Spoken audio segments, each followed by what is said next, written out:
What's up, everybody? Thanks for clicking this video. Thanks for tuning into my channel. My name is Simon Hill, Black American from Louisiana, coming to you live from Budapest, Hungary. Today is July 11th, 2026, about 6:10 p.m. where I'm at right now.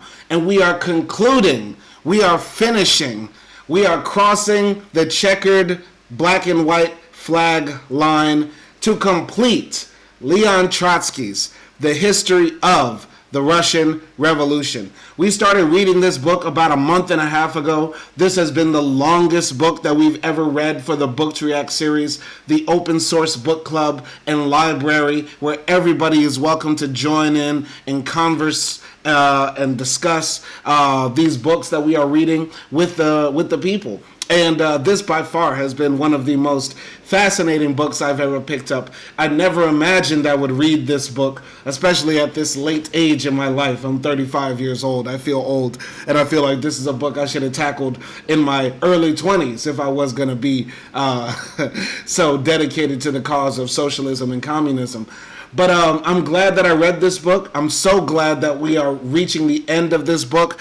Thank you to everybody who's been joining in and supporting the content. This has been one of the most successful and biggest book reacts I have ever done. So thank you so much to everybody who's been enjoying the content, supporting the content, leaving comments, subscribing to the channel, sharing the content, all things like that. But most importantly, hopefully you learned something from this experience. And by the end of today's episode, which today is episode 47, I believe, after we read chapter 46 and the conclusion of Leon Trotsky's book, I will give my final comments. I pretty much have three things that are my main takeaways from this book, and I would be very, very interested to know what are your takeaways after going on this journey together.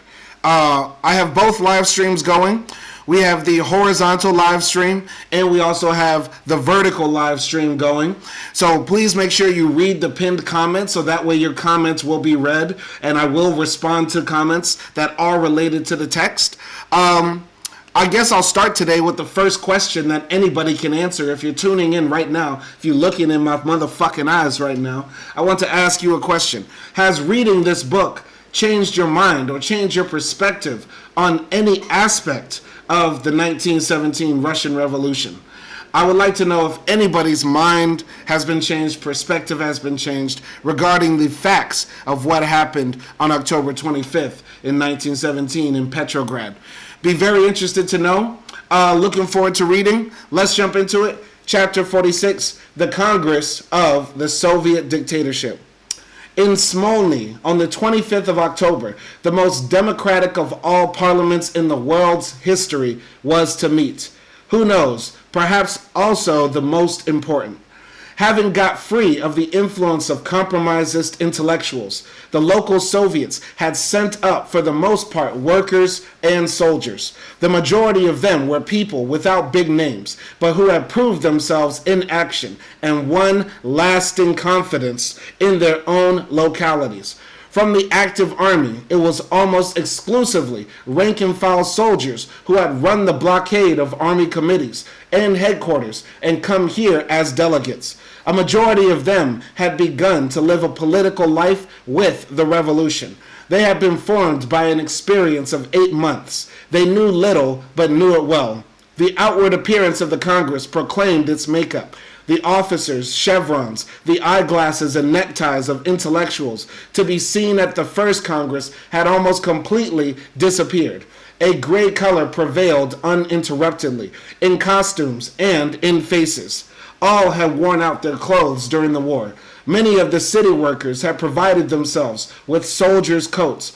The trench delegates were by no means a pretty picture. Long unshaven, in old torn trench coats with heavy papaki on their disheveled hair, often with cotton sticking out through a hole. I believe the papaki was a type of hat. That people would wear, especially the poors. The peasants. White, coarse, weather-beaten faces, heavy, cracked hands, fingers yellowed with tobacco, buttons torn off, belts hanging loose, and long unoiled boots wrinkled and rusty. The plebeian nation have for the first time sent up an honest representation, made in its own image and not retouched. Very interesting what Trotsky is saying here. What he's saying is that, this Congress that they put together after taking over the Winter Palace and the successful October insurrection, essentially, the Congress of people who are supposed to be representing the people in the government are now really made up of the people. Before, it was people dressed like me, suits, ties, nicely manicured fingers, all lotioned up and looking very sophisticated and dapper. And now the Congress is made up of the actual people. Now the Congress is made up of the actual soldiers, the actual workers, the actual people who had actually, been helping build the nation with their blood, sweat, and tears and bare hands. Very inspiring and a very powerful image. A very powerful image we should keep in mind. Continuing here. The statistics of this Congress, which assembled during the hours of insurrection, are very incomplete. At the moment of opening, there were 650 delegates with votes. 390 fell to the lot of the Bolsheviks. By no means all members of the party, but they were of the flesh and blood of the masses. And the masses had no roads left but the Bolshevik road. Many of the delegates who had brought doubts with them were maturing fast in the red-hot atmosphere of Petrograd. How completely had the Mensheviks and social revolutionaries squandered the political capital of the February Revolution. At the June Congress of Soviets, the compromisers had a majority of 600 votes out of the whole number of 832 delegates. Now the compromisist opposition of all shades made up less than a quarter of the Congress. The Mensheviks, with the national group adhering to them, amounted to only 80 members, about half of them lefts. Out of 159 social revolutionaries, according to other reports, 190, about 3/5 were lefts, and moreover the right continued to melt fast during the very sitting of the Congress. Toward the end, the total number of delegates, according to several lists, reached 900. But this figure, while including a number of advisory members, does not, on the other hand, include all those with votes. The registration was carried on intermittently. Documents have been lost. The information about party affiliations was incomplete. In any case, the dominant position of the Bolsheviks in the Congress remains indubitable. Very interesting what Trotsky is laying out here. And I think one of Trotsky's main arguments is that sort of in 1917, because Russia did not have a developed bourgeoisie, they did not have a strong capitalist class, what they had was an opportunity to jump directly to socialism. And that's one of the main departures of just orthodox Marxism to Leninism. We don't need a bourgeois revolution or bourgeois state capture. Just let the people automatically continue the march towards socialism. And what he's saying here is that after February, when the workers, the soldiers, the peasants, overthrew the government of the Tsar initially, the Mensheviks, the social revolutionaries, the compromisers in general, those who were seeking a happy medium between proletarian rule and bourgeois rule, they had the majority of the people. Because what's another argument Trotsky has made throughout this book? The nature of man is naturally conservative. Most people don't want war the same way they don't want revolution. Yet and still, they will continue to advocate for what is in their best interest, and if the means to get to that end are war or revolution, then that's what it shall be.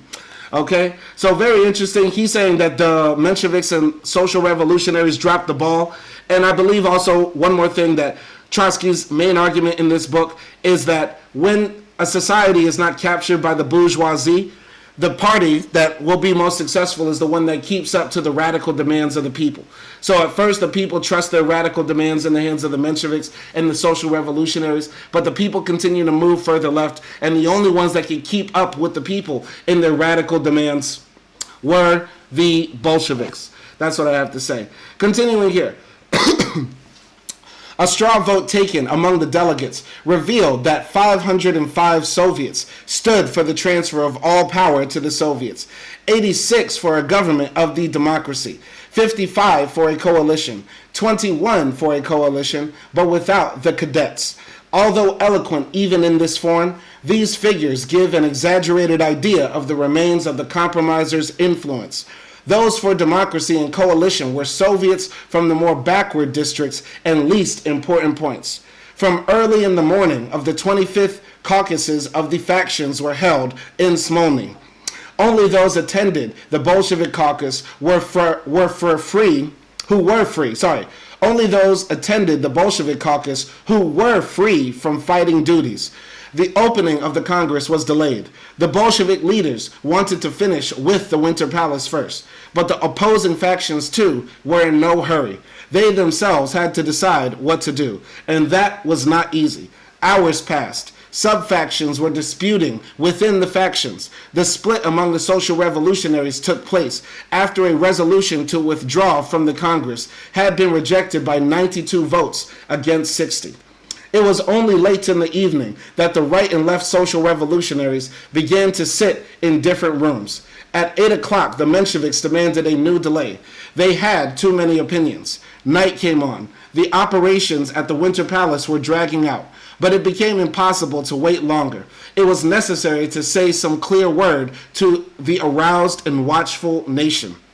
The revolution had taught the art of filling space. Delegates, guests, guards jammed into the commencement hall of the noble maidens, making room for more and more. Warnings of the dangers of the floors collapsing had no effect, nor did appeals to smoke a little less. All crowded closer and smoked twice as much. John Reed, with difficulty, fought his way through the noisy crowd around the doors. The hall was not heated, but the air was heavy and hot. Who is this guy, John Reed? Like, he said he was an American reporter, but it's very funny how Trotsky just drops this, like, sort of American, like, you know, I guess sort of like windswept type of hair, you know, guy just in the middle of the story. You know what I'm saying? I guess Trotsky also had the mind of a screenwriter, and I guess he could picture telling this story to an American audience. But you know, Americans, we only like movies where guys who look like Michael J. Fox are like the main role. So I guess that's why he dropped this guy, John Reed, because this guy is just all over the book, randomly sprinkled in, like the anarchist, like the random slurs for Jewish people. It's a very, very weird how Trotsky writes sometimes. John Reed was here. Like, okay.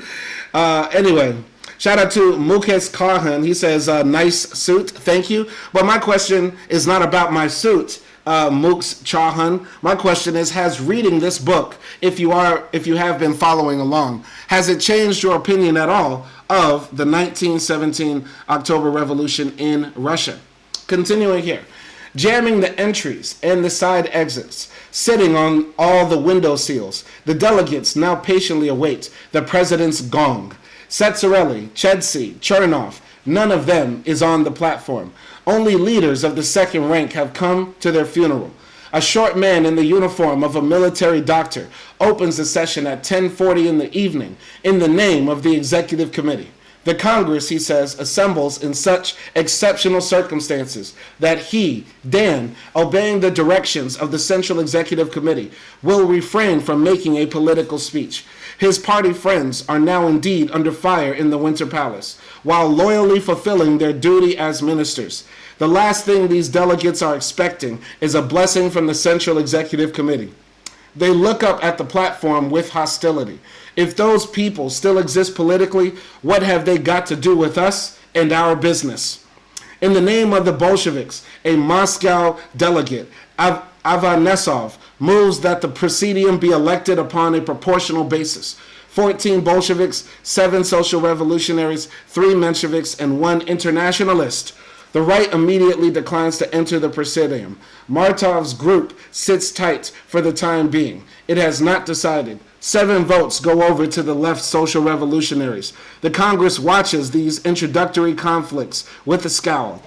Avanesov announces the Bolshevik candidates for the presidium. Lenin, Trotsky, Zinoviev, Kamenev, Rykov, Nogin, Sliansky, Krylenko, Antonov, Ovensenko, Ryazanov, Muranov, Lunacharsky, Kollontai, Stuchka. The Presidium, writes Sukhanov, consisted of the principal Bolshevik leaders and 6, in reality 7, left social revolutionaries. Zinoviev and Kamenev were included in the Presidium as authoritative party names in spite of their active opposition to the insurrection. Rykov and Nogin as representatives of the Moscow Soviet. Lunacharsky and Kollontai as popular agitators of that period. Ryazanov as a representative of the trade unions, Muranov as an old worker Bolshevik who had carried himself courageously during the trials of the deputies of the State Duma, Stutska as head of the Lettish organization, Krylenko and Skilyansky as representatives of the army, Antonov Ovsinko as leader of the Petrograd battles. The absence of Sverdlov's name is obviously explained by the fact that he himself drew up the list, and in the confusion nobody corrected it. It is characteristic of the party morals of that time that the whole headquarters of the opponents of the insurrection turned up in the Presidium. Zinoviev, Kamenev, Nogin, Rykov, Lunacharsky, Ryazanov. Of the left social revolutionaries, only the little fragile and courageous Spiridonova, who had served long years at hard labor for assassinating the subduer of the Tombosk peasants, enjoyed an all-Russian renown. The left social revolutionaries had no other name. The rights, on the other hand, had now little or nothing but names left. Very interesting that, they're starting to organize the new government and essentially putting in the leftist socialists from the left social revolutionaries and the Bolsheviks in power. And these people were formerly in jail. These people were formerly in exile. These people were formerly enemies of the state. And now here they are about to exercise state power on the largest country on earth. Quite inspiring for us today. We should always keep this in mind. Anything is possible. Continuing. The Congress greeted its Presidium with enthusiasm. While the factions had been assembling and conferring, Lenin, with his makeup still on, in wig and big spectacles, was sitting in the passageway in the company of 2 or 3 Bolsheviks. I told you Lenin was trans. I told you he was a black, gay, trans, communist woman. I'm telling you, man. He was sitting there with makeup and a wig on and big spectacles. Lenin over there looking like Lunel. Lenin over there looking like Aretha Franklin. Oh my God. I swear to God, I wish I could make Trotsky's book into a play like Hamilton, and I'm gonna get Law Roach. I'm gonna get Law Roach to play Lenin. just to trigger the right even more. Maybe even some leftists too. Let's find out who's really a homophobe and transphobe. Anyway, continuing here. On the way to a meeting of their faction, Dan and Skobelev stopped still, opposite the table where the conspirators were sitting, stared at Lenin, and obviously recognized him. They clocked Lenin. They clocked Lenin right there. Time then to take the makeup off, but Lenin was in no hurry to appear publicly. He preferred to look round a little and gather the threads into his hands while remaining behind the scenes. Oh, he was a fashion designer. In his Recollections of Lenin, published in 1924, Trotsky writes, the first session of the Second Congress of Soviets was sitting in Smolny. Lenin did not appear here. He remained in one of the rooms of Smolny in which, as I remember, there was for some reason no furniture, or almost none. Later, somebody spread blankets on the floor and put 2 cushions on them. Vladimir Lenin and I took a rest there, lying side by side. Just in a few minutes I called, Dan is talking and you must answer him. Returned after my reply, I again lay down beside Vladimir Lenin, who of course had no thought of going to sleep. What the? Pause, no diddy. Whoa, flag on the play. Here I am, using pause and no homo. And before I was just talking about being homophobic. But what is this story? Trotsky, why are you including this story? Me and Lenin, we took a nap together on the floor. Like, what? My guy, what? What's the point of this? What? Okay. Anyway, returned after my reply, I again laid down beside Vladimir Lenin, who of course had no thought of going to sleep. Was that indeed possible? Every 5 or 10 minutes, somebody would run in from the assembly hall to tell us what was going on. Okay, very funny. Very funny. So apparently Trotsky and Lenin took a nap together on a blanket in Smolny right after the October Revolution. Just the weird stories. This is why we read the books, man. It's funny, man. Okay. Quick water break. All right. The president's chair is occupied by Kamenev, one of those phlegmatic types designed by nature herself for the office of chairman. There are 3 questions, he announces, on the order of the day: organization of a government, war and peace, convocation of the Constituent Assembly. An unusual, dull, alarming rumble breaks into the noise of the meeting from outside. This is the Peter and Paul Fortress ratifying the order of the day with artillery fire. A high-tension current runs through the Congress, which now suddenly feels and realizes what it really is: the convention of a civil war.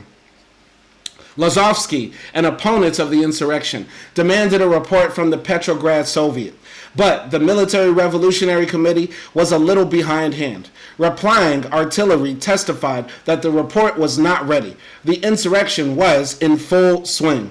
The Bolshevik leaders were continually withdrawing to the rooms of the Military Revolutionary Committee to receive communications or give orders. Echoes of the fighting would burst up through the assembly like tongues of flame. When votes were taken, hands would be raised among bristling bayonets. A blue-gray acrid tobacco smoke hid the beautiful white columns and chandeliers. The verbal battles of the 2 camps were extraordinarily impressive against a background of cannon shots. Martov demanded the floor. The moment when the balance is still oscillating is his moment. This inventive statesman of eternal waverings. With his hoarse, tubercular voice, Martov makes instant rejoinder to the metallic voice of the guns. We must put a stop to military action on both sides. The question of power is beginning to be decided by conspiratorial methods. All the revolutionary parties have been placed before a fait accompli. A civil war threatens us with an explosion of counter-revolution. A peaceful solution of the crisis can be obtained by creating a government which will be recognized by the whole democracy. A considerable portion of the Congress applauds. Sukhanov remarks ironically, evidently, many a Bolshevik, not having absorbed the spirit of the teachings of Lenin and Trotsky, would have been glad to take that course. The left social revolutionaries and a group of united internationalists support the proposal of peace negotiations. The right wing, and perhaps also the close associates of Martov, are confident that the Bolsheviks will reject this proposal. They are wrong. The Bolsheviks send Lunacharsky to the tribune, the most peace-loving, the most velvety of their orators. The Bolshevik faction, he says, has absolutely nothing against Martov's proposal. The enemy are astonished. Lenin and Trotsky, and thus giving way a little to their own masses, comments Sukhanov, are at the same time cutting the ground from under the right wing. Martov's proposal is adopted unanimously. If the Mensheviks and social revolutionaries withdraw now, runs the comment in Martov's group, they will bury themselves. It is possible to hope, therefore, that the Congress will take the correct road of creating a united democratic front. Vain hope. A revolution never moves on diagonals. Very interesting what Trotsky just laid out right there. So if you don't remember, Martov is a Menshevik, and Mensheviks were socialists in name only. Yes, they were left-wing, but they were more reformist, compromisist. They didn't want to essentially overthrow the bourgeois regime. In fact, they were literal Marxist in the sense that they believed a bourgeois revolution had to take place to create the base form of capitalism that the proletarian will then overthrow to then start building socialism, eventually to communism. This is the separation between the, Leninist trend of socialist thinking in the sense that we don't need a bourgeois revolution to actually, get to the point where we can start building socialism. So Martov is up here, and because he is a Marxist, he actually is too caught up in theory. He's too caught up in the words of Marx and Engels, and believes that what is happening now is not the time. This is not the way it's supposed to go down. Bullets whizzing past my head, bombs dropping outside, warships being pointed at the Capitol. This isn't the way a revolution should go. And so he's pleading for peace. And the Bolsheviks actually give them peace. The Bolsheviks actually agree with Martov, the Menshevik, and say, yes, we want peace. But then that's when the right wing starts to come in. And we'll talk about this continuing in the book. Nelson says, let's go, final chapter. It's been a long journey. I would like to ask you, Nelson, have you learned anything from reading this book with us on this journey? Or has your opinion changed based on what we have read in this book? It's been a long journey. I have gained a lot of insider knowledge from reading this text. And yeah, I'm looking forward to reading more of what people have to say. So Patrick Allen says, are you anti-white? I'm anti-white supremacy. And I do believe whiteness as a construct needs to be destroyed. But people being white, there's no such thing as a white person. We can tell because white people can't even agree on who is white. So whiteness is not real. I hate white supremacy and whiteness as a construct because it was only created as a means to divide people in hierarchies. And it was capitalists and slave owners who created this term. Before the advent of the transatlantic slave trade, there was no such thing as global whiteness, transnational whiteness. That is problematic, and that is what needs to be defeated as well. Okay? Nelson says, sad separation of brothers, but Marx did say capitalism would precede communism, but it's not like it's a Bible. Sad stuff. I don't get what's sad about it. I don't get what's sad. Though I do believe, Nelson, you would be like Martov in 1917. If Nelson, you were around in 1917, you would be a social revolutionary. You would be a Menshevik. You would be hanging on Kerensky's pant leg. Because I believe, there's a lot of framing that you have in your mind that makes it impossible to actually advocate for true revolution. What we want to do is advocate for revolution. We want a total end to this world as we know it, to create a new one. And I believe you don't want an end to this world. And I believe that's one of our fundamental perspective differences, ideological differences. You'd be okay with this world continuing as it is. I want this entire world to burn as it is so that we can build anew from the ashes. But I digress. Continuing here, Trotsky says, the right wing immediately violates the just approved initiation of peace negotiations. The Menshevik Karash, a delegate from the 12th Army with a captain's star on his shoulders, makes a statement. These political hypocrites propose that we decide the question of power. Meanwhile, it is being decided behind our backs. Those blows at the Winter Palace are driving nails in the coffin of the party which has undertaken such an adventure. The captain's challenge is answered by the Congress with a grumble of indignation. Lieutenant Kuchin, who had spoken at the state conference in Moscow in the name of the front, tries here also to wield the authority of the army organizations. This Congress is untimely and even unauthorized. In whose name do you speak? Shout the tattered trenchcoats, their credentials written all over them in the mud of the trenches. Kuchin carefully enumerates 11 armies, but here this deceives nobody. At the front as at the rear, the generals of compromise are without soldiers. The group from the front, continues the Menshevik lieutenant, declines to assume any responsibility for the consequences of this adventure. That means a complete break with the revolution. Henceforth, the arena of struggle is transferred to the localities. That means fusion with the counter-revolution against the Soviets. And so the confusion, the front's group, withdraws from this Congress. So essentially the right-wingers, there's right-wingers that come up to the podium here after the Bolsheviks agreed to peace.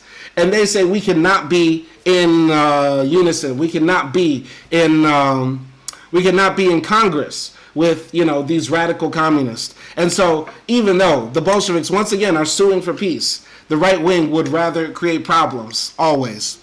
All right. Nelson says, I have more respect towards Trotsky's rhetoric and visionary ability, also revolutionary logistics. I agree with that wholeheartedly. I had never really read full-on Trotsky before reading this book, and I did gain a lot of respect for him. He was an incredible mind. An incredible mind.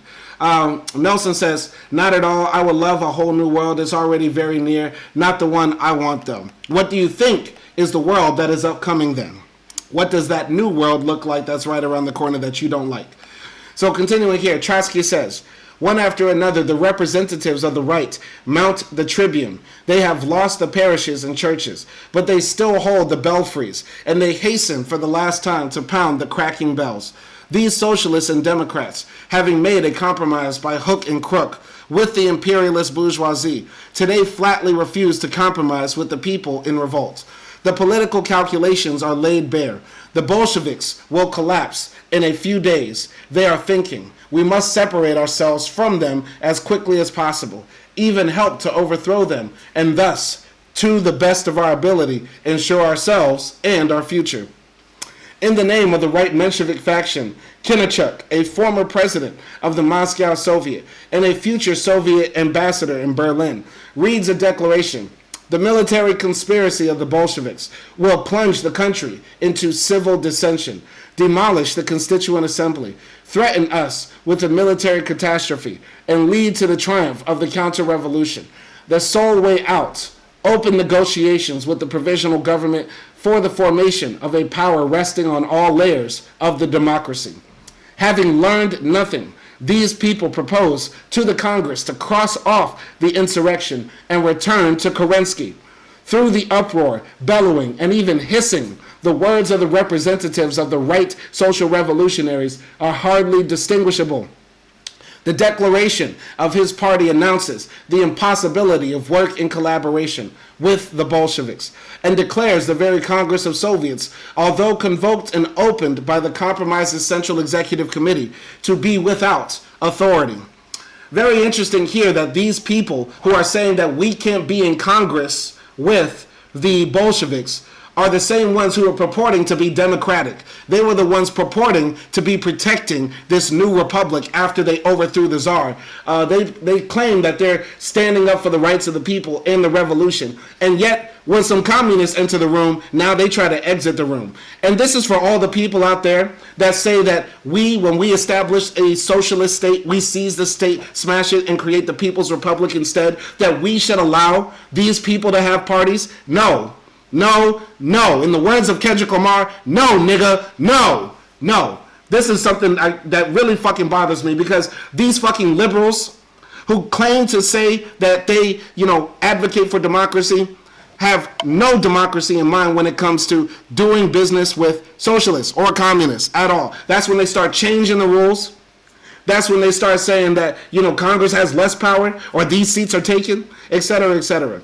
Very bothersome. So, yeah, we don't need multi-party states with bourgeois bullshitters, okay? All right. So Nelson says an extremely far more unequal world, more fragmented societies are coming. That might be true, but that is a product of what? What is causing that, Nelson? You know what I'm going to say. It's white supremacy and capitalism. Racist, racial capitalism, however you want to frame it. But it is that. And so we have to do everything in our power to destroy white supremacist racial capitalism. So with that in mind, what do you think is causing that? What do you think, Nelson? Anyway, continuing here, Trotsky says, this demonstration of the right wing does not cow anybody, but causes alarm and irritation. The majority of the delegates are too sick and tired of these bragging and narrow-minded leaders who fed them first with phrases and then with measures of repression. Can it be that the Dans, Kinachuks, and Kuchins still expect to instruct and command us? A Lettish soldier, Peterson, with the tubercular flush on his cheeks and burning hatred in his eyes, denounces Karash and Kuchin as imposters. The revolution has had enough gab. We want action. The power should be in our hands. Let the imposters leave the Congress. The army is through with them. This voice, tense with passion, relieves the mind of the Congress, which has received nothing so far but insults. Other frontline soldiers rush to the support of Peterson. These Kuchins represent the opinions of little gangs who have been sitting in the army committees since April. The army long ago demanded new elections. Those who live in the trenches are impatiently awaiting the transfer of power to the Soviets. So essentially, the right-wingers were saying that, we're going to call our buddies at the front line and they're going to come back here to Petrograd and Moscow and they're going to crush the Bolsheviks. And so the soldiers stand up and say, nah, we're pretty much like the Bolsheviks and we're going to call our homies at the front and they're going to come and kill you. So what you trying to do? So very interesting what happened here. Continuing, Trotsky says, but the rights still hold the belfries. A representative of the Bund declares that all that has happened in Petrograd is a misfortune, and invites the delegates to join the members of the Duma who have decided to march unarmed to the Winter Palace in order to die with the government. Gibes were to be heard in the general uproar. Or jibes were to be heard in the general uproar, writes Sukhanov. Some coarse and some poisonous. The unctuous orator has obviously mistaken his audience. Enough from you, deserters, shout the delegates. Guest red guards and sentries at the door to the withdrawing delegates. Join Kornilov, enemies of the people. Damn, so the right-wingers are standing up and they're getting their ass booed down by their own soldiers. The soldiers are calling them enemies of the people and that they're trash. Okay? So, continuing here. We have to send some people out of here. Okay? Once again, trollish comments will get you kicked out. Nelson says, I agree, but how are we going to fight exactly? Protest, shooting guns, no hermit money. Nelson, how are we going to do that? Mass worker action and a vanguard party. Mobilizing the workers and forming a vanguard party. It's very simple, man. It's very simple. If you're at this point where we've been reading books, dealing with these topics for so long and you're still confused, then I have failed as a teacher. I'm not going to go off on you. I have failed as a teacher. The only solution to our problem is mobilizing workers, raising class consciousness, and organizing a revolutionary vanguard party. That is the only way. That's the only way. But if you're still thinking, what are we going to do? I have failed. I'm sorry to you, Nelson. I am deeply sorry. I'm deeply sorry. I'm deeply sorry that you have learned nothing in my class. I'm sorry. Anyway, the withdrawal of the rights did not leave any vacant space. Evidently, the rank-and-file delegates had refused to join the officers and yunkers for a struggle against the workers and soldiers. Only about 70 delegates, that is, a little more than half of the right-wing faction, went out. The waverers took their place with the intermediate groups who had decided not to leave the Congress. Whereas, before the opening of the Congress, the social revolutionaries of all tendencies had numbered not over 190 men. During the next few hours, the number of left social revolutionaries alone rose to 180. They were joined by all those who had not yet decided to join the Bolsheviks, although ready to support them. The Mensheviks and social revolutionaries were quite ready to remain in a provisional government of some sort, of a pre-parliament under any circumstances. Can one, after all, break with cultured society? But the Soviets, that is only the people. The Soviets are all right, while you can use them to get a compromise with the bourgeoisie. But can one possibly think of tolerating Soviets which have suddenly imagined themselves masters of the country? The Bolsheviks were left alone, wrote the social revolutionary Zenizivov. Subsequently, and from that moment, they began to rely only upon crude physical force. Moral principle undoubtedly slammed the door, along with Dan and Gotz. Moral principle will march in a procession of 300 men with 2 lanterns to the Winter Palace, only to run into the crude physical force of the Bolsheviks and back down. Very interesting. The motion adopted by the Congress in favor of peace negotiations was left hanging in the air. If the rights had admitted the possibility of compromising with the victorious proletariat, they would have been in no hurry to break with the Congress. Martov could not have failed to understand this. Nevertheless, he clung to the idea of a compromise, the thing upon which his whole policy always stands or fails. We must put a stop to the bloodshed, he begins again. Those are only rumors. Voices call out. It is not only rumors that we hear, he answers. If you come to the windows, you will hear cannon shots. This is undeniable. When the Congress quiets down, shots are audible without going to the windows. Martov's declaration, hostile through and through to the Bolsheviks and lifeless in its arguments, condemns the revolution as accomplished by the Bolshevik Party alone by the method of a purely military plot, and demands that the Congress suspend its labors until an agreement has been reached with all the socialist parties. To try to find the resultant of a parallelogram of forces in a revolution is worse than trying to catch your own shadow.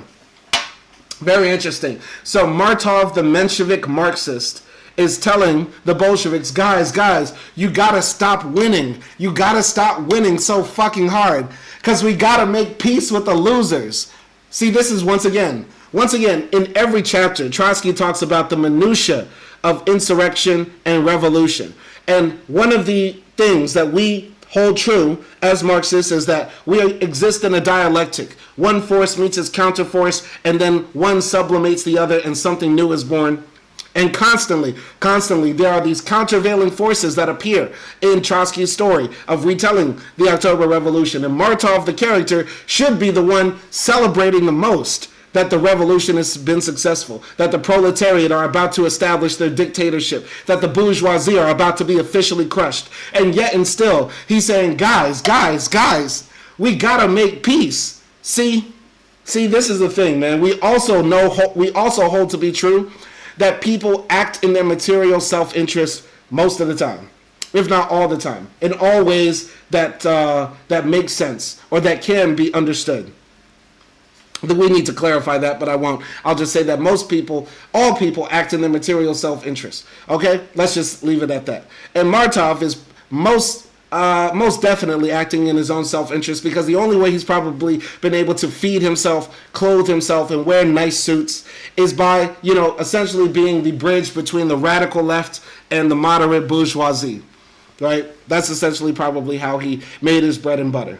All right, continuing here. Nelson says, if it's that simple, why hasn't it happened despite growing open corruption and inequality? Well, it has happened, Nelson. The struggle for socialism has been going on for a long-ass time, especially in your country, in Spain, all throughout Europe. People have continuously tried to raise workers' consciousness, organize workers, put on strikes and protest as well, and continue to try to modify, the propaganda to raise class consciousness for the working class still to this day.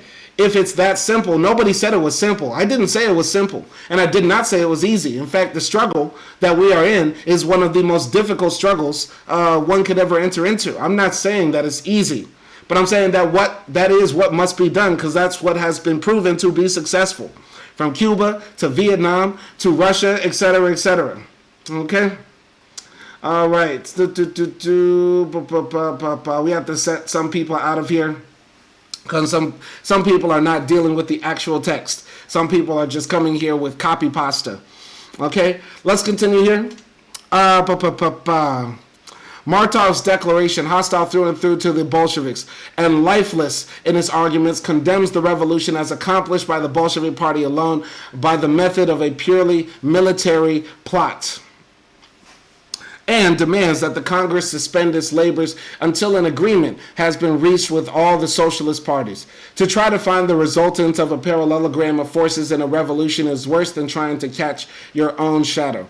At that moment, there appeared in the Congress the Bolshevik faction of the City Duma, those who had refused to seek a problematic death under the walls of the Winter Palace. They were led by Hofe, subsequently the first Soviet ambassador to Berlin. All right. Continuing here. Sorry. At that moment, there appeared in the Congress the Bolshevik faction of the City Duma, those who had refused to seek a problematic death under the walls of the Winter Palace. They were led by Jofe, subsequently the first Soviet ambassador at Berlin. The Congress again crowded up, giving its friends a joyful welcome. But it was necessary to put up a resistance to Martov. This task fell to Trotsky. Now, since the exodus of the rights, concedes Sukhanov. His position is as strong as Martov's is weak. The opponents stand side by side in the tribune, hemmed in on all sides by a solid ring of excited delegates. What has taken place, says Trotsky, is an insurrection, not a conspiracy. An insurrection of the popular masses needs no justification. We have tempered and hardened the revolutionary energy of the Petrograd workers and soldiers. We have openly forged the will of the masses to insurrection and not conspiracy. Our insurrection has conquered, and now you propose to us, renounce your victory, make a compromise. With whom, I ask? With whom ought we make a compromise? With that pitiful handful who just went out?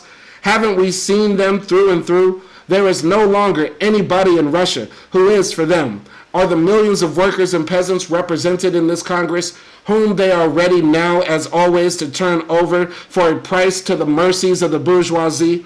Are they to enter a compromise with these men? No, a compromise is no good here. To those who have gone out and to all who made like proposals. To those who have gone out and to all who made like proposals, we must say, you are pitiful, isolated individuals. You are bankrupts. Your role is played out. Go where you belong from now on, into the rubbish can of history. So what Trotsky is saying essentially to the right-wingers who just exited the room, and to Martov, who was telling them, well, you need to make peace with the socialists, you need to make peace with the right-wingers who are not going to be a part of the Congress, Trotsky immediately says, fuck them, let them hit the door. Let them hit the road, Jack, and don't come back. You get what I'm saying? And yeah, he's saying that this is what power is like. This is what it means to exercise power. You know what people say all the time, why aren't you a vegan? Because if you were an animal, a cow would eat you. If the roles were reversed, the chicken would eat you. This is how it is. This is actual power. This is actual politics. You have to crush your enemies completely. I forgot what number in the 48 laws of power that is. But the only way to be successful is to crush your enemies completely. And that is why the Bolsheviks were successful. They completely crushed their enemies. The same way bourgeois revolutions happen, and they completely crushed their enemies. July 4th was last year. They didn't say, okay, let's compromise with the royalists. You know what I mean? Not last year. The July 4th was last week. July 4th was last week, and nobody said, let's compromise with the royalists. No, they said, let's kill all the Reds and chase them out the country. Continuing here. Then we will go, cries Martov, without awaiting the votes of the Congress. Martov, in anger and affectation, regrets Sukhanov, began to make his way from the tribune toward the door. And I began to gather together my faction for a conference in the form of an emergency session. It was not wholly a matter of affectation. The Hamlet of democratic socialism, Martov, would make a step forward when the revolution fell back as in July. But now, when the revolution was ready for a tiger's leap, Martov would fall back. The withdrawal of the rights had deprived him of the possibility of parliamentary maneuvering, and that put him instantly out of his element. He hastened to abandon the Congress and break with the insurrection. Sukhanov replied as best he could. The faction split in half. Martov won by 14 votes against 12. All right. Let's send some more people out of here. Okay. All right. Trotsky introduced a resolution. Trotsky introduced a resolution, an act of indictment against the compromisers. They prepared the ruinous offensive of June 18th. They supported the government of treason to the people. They screened the deception of the peasants on the land question. They carried out the disarming of the workers. They were responsible for the purposeless dragging out of the war. They permitted the bourgeoisie to deepen the economic ruin of the country. Having lost the confidence of the masses, they resisted the calling of a Congress of Soviets, and finally, finding themselves in a minority, they broke with the Soviets. Here again, the order of the day is suspended for a declaration. Really, the patience of the Bolshevik Presidium has no bounds. The president of the executive committee of the Peasant Soviet has come to summon the peasants to abandon this untimely Congress and go to the Winter Palace to die with those who were sent there to do our will. This summons to die in the ruins of the Winter Palace is getting pretty tiresome in its monotony. A sailor just arrived from the Aurora ironically announces that there are no ruins since they are only firing blanks from the cruiser. Proceed with your business in peace, he says. The soul of the Congress finds rest in the admirable black-bearded sailor, incarnating the simple and imperious will of the insurrection. Martov, with his mosaic of thoughts and feelings, belongs to another world. That is why he breaks with the Congress.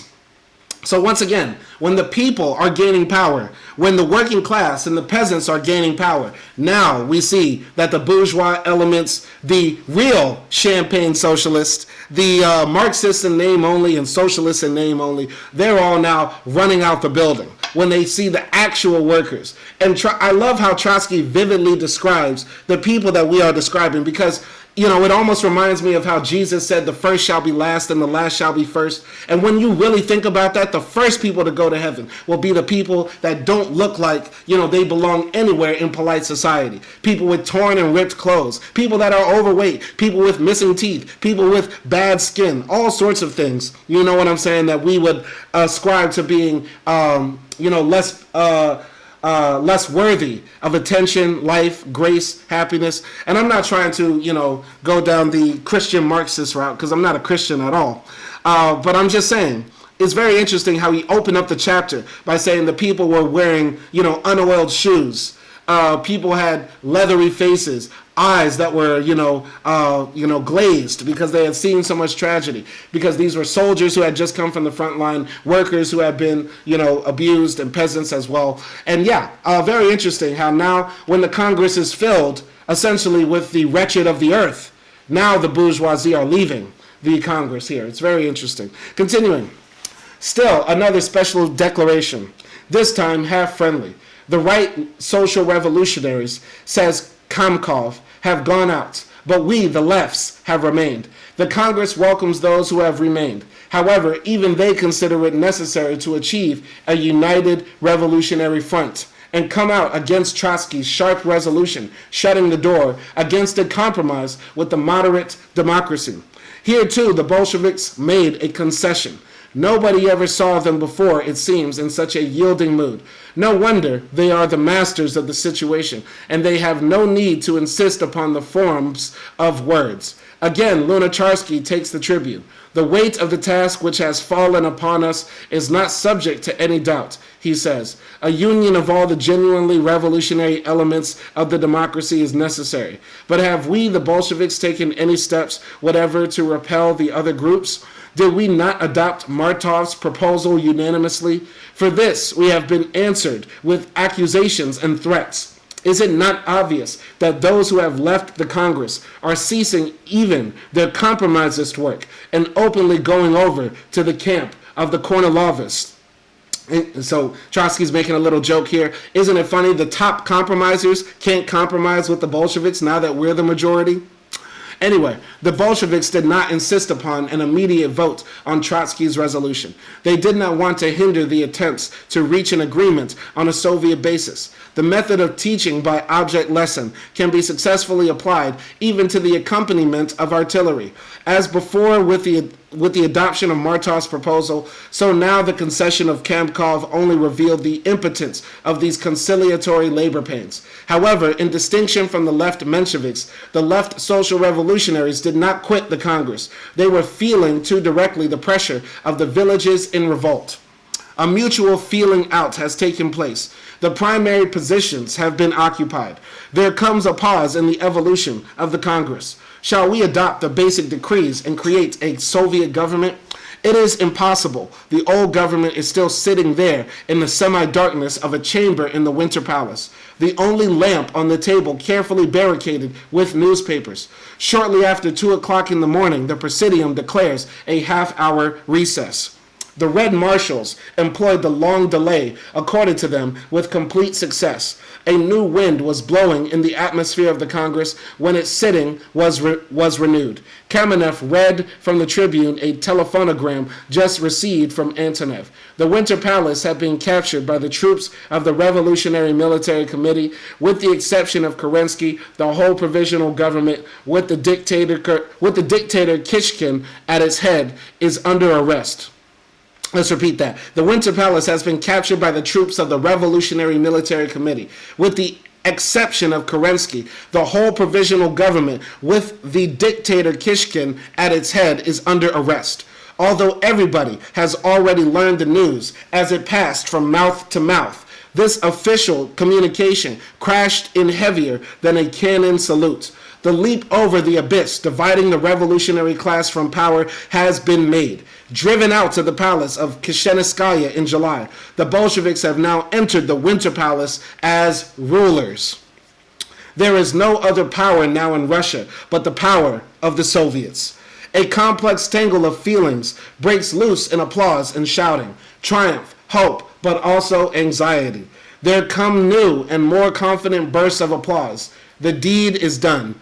Even the most favorable correlation of forces contains concealed surprises. But the victory becomes indubitable when the enemy staff is made prisoner. Very powerful here. I mean, think about this, man. These people are sitting in, this large conference room.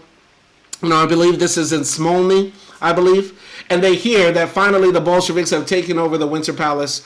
The revolution is done. They really do have all the power here. And here they are, just shocked. Like, yo, we are actually doing it. You know what I'm saying? So, Nelson says, I agree with your revolution method, but I also think we need radically more than that. Okay? What do we need more than that?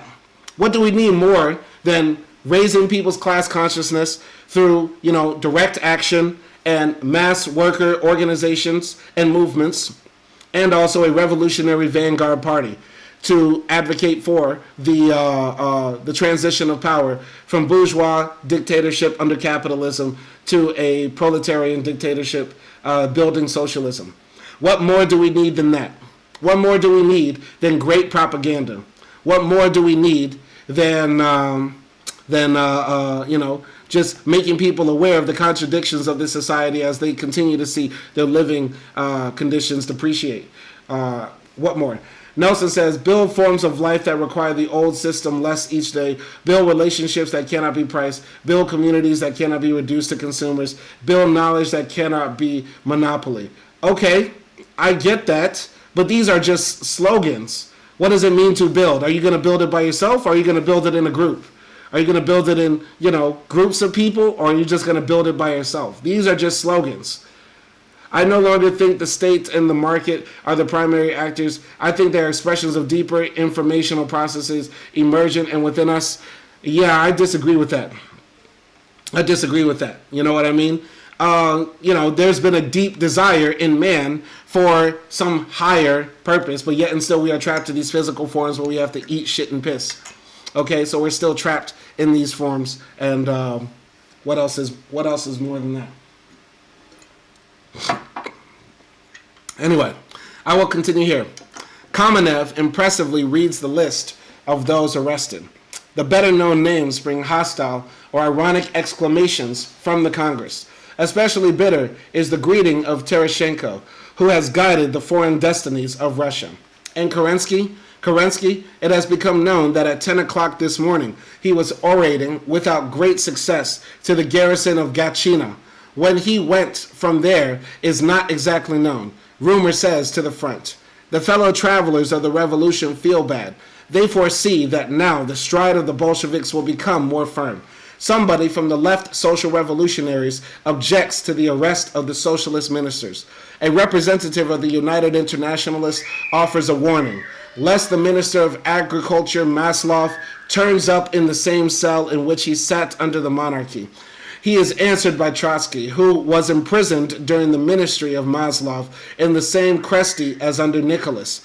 Political arrest is not a matter of vengeance. It is dictated by considerations of expediency. The government should be indicted and tried, first of all, for its indubitable connection with Kornilov. The socialist ministers will be placed only under house arrest.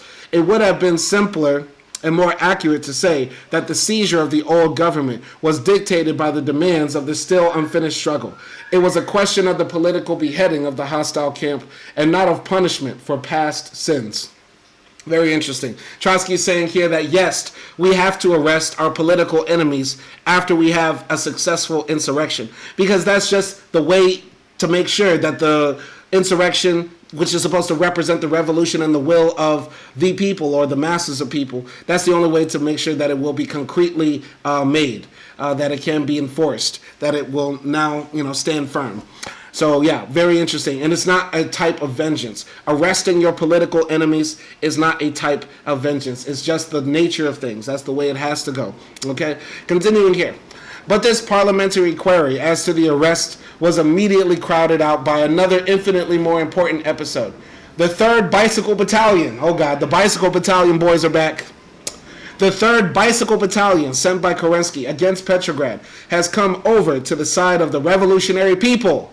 This, too, favorable news seemed unbelievable, but that was exactly what had happened. This selected military unit, the first to be chosen out from the whole active army, adhered to the insurrection before ever reaching the capital. If there had been a shade of restraint in its joy at the arrest of the ministers, the Congress was now seized with unalloyed and irrepressible rapture.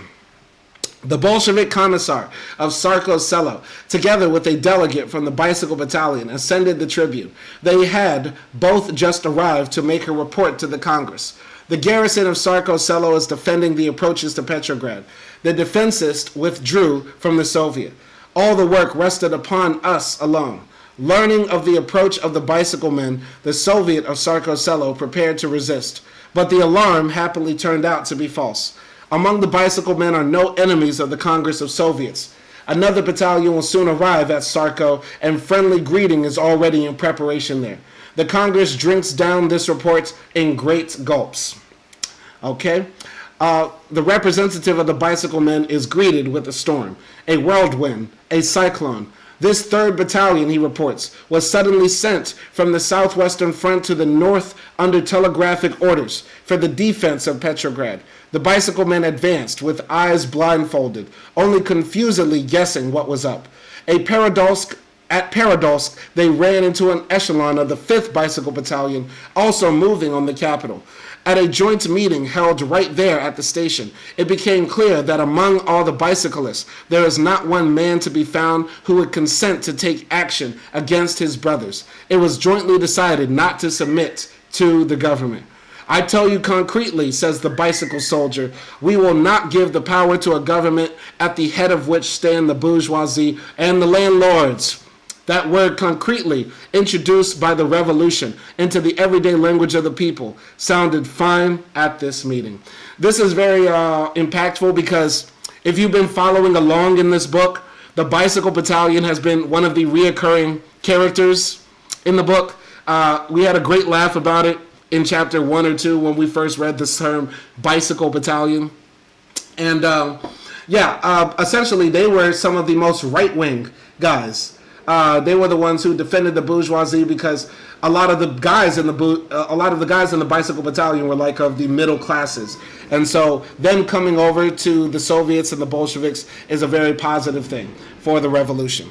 Okay, go in here. Nelson says, I would retort still in terms of ownership, as if ownership were the root. It is only one surface expression of a deeper pattern.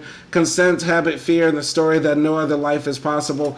Take the factory and the factory returns. Change the human relation to the system, and the system loses the ground that made it natural. That's behind my slogans. I get what you're saying, Nelson. I just want to know, when you say build forms of life that require the old system, these sounds like the type of slogans like, recently there was this couple who recently climbed the Empire State Building, and they risked their lives to announce their marriage or engagement, whatever, and they unfurl this black flag written on it saying something like, when the power of love conquers power, that's when we have world peace. Love conquers power, and that is the ultimate power, and that will bring world peace. Something. Like some random bullshit like that. Or like when Michael Jackson said, I'm starting with the man in the mirror. Okay, I'm asking him to make a change. Okay, I made the change to be Hitler. And you made the change to be Gandhi. That's not what we can't just individualize our struggle, is what I'm saying. So what I'm saying is, when you say the slogans, and then you talk about a factory and the factory returns, change the human relation to the system, how I'm saying that we do this specifically through mass worker organizations and a unified vanguard party with radical demands to overthrow the system, to seize the state and smash it. Okay? I know you're not a slogan politician, but what do you mean? You didn't say how. I understand that you have a different conception of what materialism means. You're saying that our actions, ideals, thoughts, beliefs are dictated starting with our ownership of how we reproduce ourselves, or our relation to how we reproduce ourselves. But there are other expressions that dictate our material reality. That's your opinion.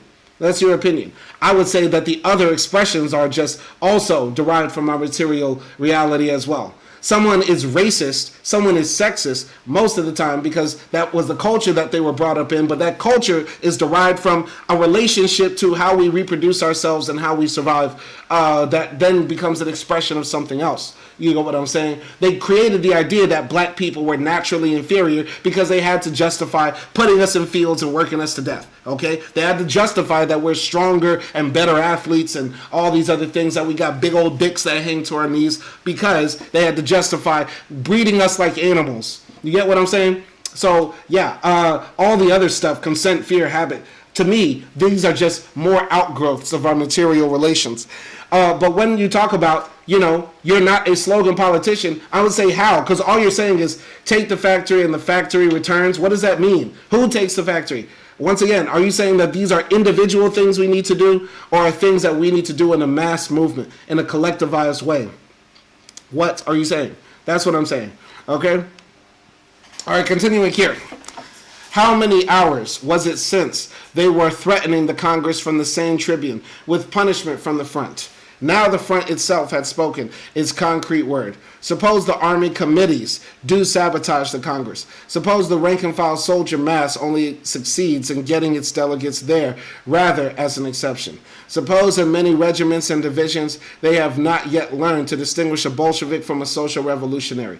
Never mind. The voice from Peredolsk is the authentic, unmistakable, irrefutable voice of the army. From this verdict, there is no appeal. The Bolsheviks, and they only, had understood in time that the soldier cook of the bicycle battalion infinitely better represented the front than all the Karashes and Kuchins, with their wilted credentials. A portentous change occurred here in the mood of the delegates. They began to feel, writes Sukhanov, that things were going to go smoothly and well, that the horrors promised on the right would not after all be so terrible, and that the leaders might be correct in everything else too. The unhappy Mensheviks selected this moment to draw attention to themselves. They had not yet, it seems, withdrawn. They had been considering in their faction what to do. Out of a desire to bring after him the wavering groups, Kapelinski, who had been appointed to inform the Congress of the decision adopted, finally spoke aloud the most candid reason for breaking with the Bolsheviks. Remember that the troops are riding toward Petrograd. We are threatened with catastrophe. What? Are you still here? The question was shouted from all corners of the hall. Why, you went out once. The Mensheviks moved in a tiny group toward the entrance, accompanied by scornful farewells. We went out, grieved Sukhanov, completely untying the hands of the Bolsheviks, turning over to them the whole arena of the population. It would have made little difference if they had stayed. In any case, they went to the bottom. The waves of events closed ruthlessly over their heads. It was time for the Congress to address a manifesto to the people, but the session continued to consist only of special declarations. Events simply refused to fit into the order of the day. At 5:17 in the morning, Krylenko, staggering tired, made his way to the tribune with a telegram in his head. The 12th Army sends greetings to the Congress and informs it of the creation of a military revolutionary committee, which has undertaken to stand guard in the northern front. Attempts to the government to get armed have broken against the resistance of the army. The commander-in-chief of the northern front, General Cheremissov, has submitted to the committee. The commissar of the provisional government, Voitinsky, has resigned and awaits a substitute. Delegations from the echelons moved against Petrograd have one after another announced to the Military Revolutionary Committee their solidarity with the Petrograd garrison. Pandemonium, says Reed. men weeping, embracing each other. So yeah, the soldiers at the front who were supposed to come back to Petrograd and supposedly kill all the dirty communists who are seizing the government essentially said, we're on the side of the dirty communists. And so now, in the halls of Smolny, of the Bolshevik capital, right, the Bolshevik, de facto headquarters, the people are crying. People are crying, holding each other. Think about that, man. This is like the end to a great movie, like a very, very long 3-part epic, like Lord of the Rings, man. And, at the end, they fucking defeat Sauron or whatever. I never saw Lord of the Rings. I just read the book. But you know what I'm saying? It's like an incredibly epic story over these past 8 or 9 months or so.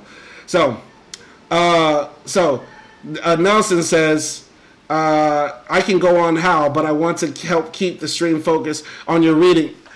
Nelson, you have not made any comment in relation to the actual parts of the text. I'm letting you slide because you're talking about broad generalities and I like you. So I'm just letting you just go. I'm just letting you go. When he said, I can go on to how, but I want to keep it on the topic of the stream. Bro, just say it how. Say it how. Nelson says, I'm tempted, but for another time. I repeat, I'm no slogan politician. I don't even believe in hope. Okay, you have to have hope. You have to have revolutionary hope.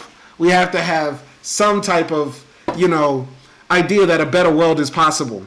Because we can't continue to live in a world of, I refuse to live in a world with anti-black racism, with white supremacy, with explicit neo-colonialist adventures in Africa. You know what I'm saying? I've refused to not do anything to try to change that world. You get what I'm saying? So, no, we have to do something. We have to do something. Anyway, continuing here. Luna Trotsky at last got a chance to read a proclamation addressed to the workers, soldiers, and peasants. But this was not merely a proclamation. By its mere exposition of what had happened and what was proposed, this hastily written document laid down the foundations of a new state structure. The authority of the compromised Central Executive Committee is at an end. The provisional government is deposed. The Congress assumes the power. The Soviet government proposes immediate peace. It will transfer the land to the peasants, democratize the army, establish control over production, promptly summon the Constituent Assembly, guarantee the rights of the nations of Russia to self-determination. The Congress resolves that all power in the localities goes over to the Soviets. Every phrase as it is read turns into a salvo of applause. Soldiers, be on your guard. Railway workers, stop all echelons sent by Kerensky against Petrograd. The fate of the revolution and the fate of the democratic peace is in your hands. Hearing the land mentioned, the peasants pricked up their ears. According to its constitution, the Congress represented only Soviets of workers and soldiers, but there were delegates present from individual peasant Soviets. They now demanded that they be mentioned in the document. They were immediately given a right to vote. The representative of the Petrograd Peasant Soviet signed the proclamation with bond hands in both, The representative of the Petrograd Peasant Soviet signed the proclamation with both hands and both feet. A member of Avkhenstiev's executive committee, Berezin, silent until now, stated that out of 68 peasant Soviets replying to a telegraphic questionnaire, one half had expressed themselves for a Soviet government, the other half for the transfer of power to the Constituent Assembly. If this was the mood of the provincial Soviets, half composed of governmental functionaries, could there be any doubt that a future peasant Congress would support the Soviet power? Interesting. So just like in our timeline, rural people tend to be more conservative because, the Soviets, the Bolsheviks, they're seizing power. And so they're just asking all their connections throughout the country, all the, established Soviets out there in the world, in Russia. Do you support the idea of you actually having the power? And some of them are still captured by bourgeois thinking. And so half of them say, yeah, we want Soviet power. The other half are saying, let rich people continue to rule us and fuck us, essentially. So yeah, something that still had to be overcome, and this will become important in the chapter later. Okay? But once again, very, very impactful for me. It's very impactful for me reading this book, how important it is to have soldiers become communists. It's important to have soldiers become radicalized. It's important to have socialist soldiers, you know what I mean, to make a successful revolution and insurrection. All right. All right. Let's go here. All right. Freeton Hitch says, why do you seek to recreate the failed communist state? Did I say that? Did I say that? Freeton Hitch, I will answer your question if I said that. Other than that, your comment will be ignored. Did I say I want to recreate any state? No, I did not. Nelson says, CIA might be watching this. I can't reveal how. I will be risking sabotage. Okay, that's bullshit because I have never told anybody on this channel to do anything illegal. We are totally against adventurism on this channel. And one of the reasons some people are scared or worried about getting involved in left-wing activism or advocation is because they think somehow that their radical ideas are so damn dangerous, which they are, but they as a people are not.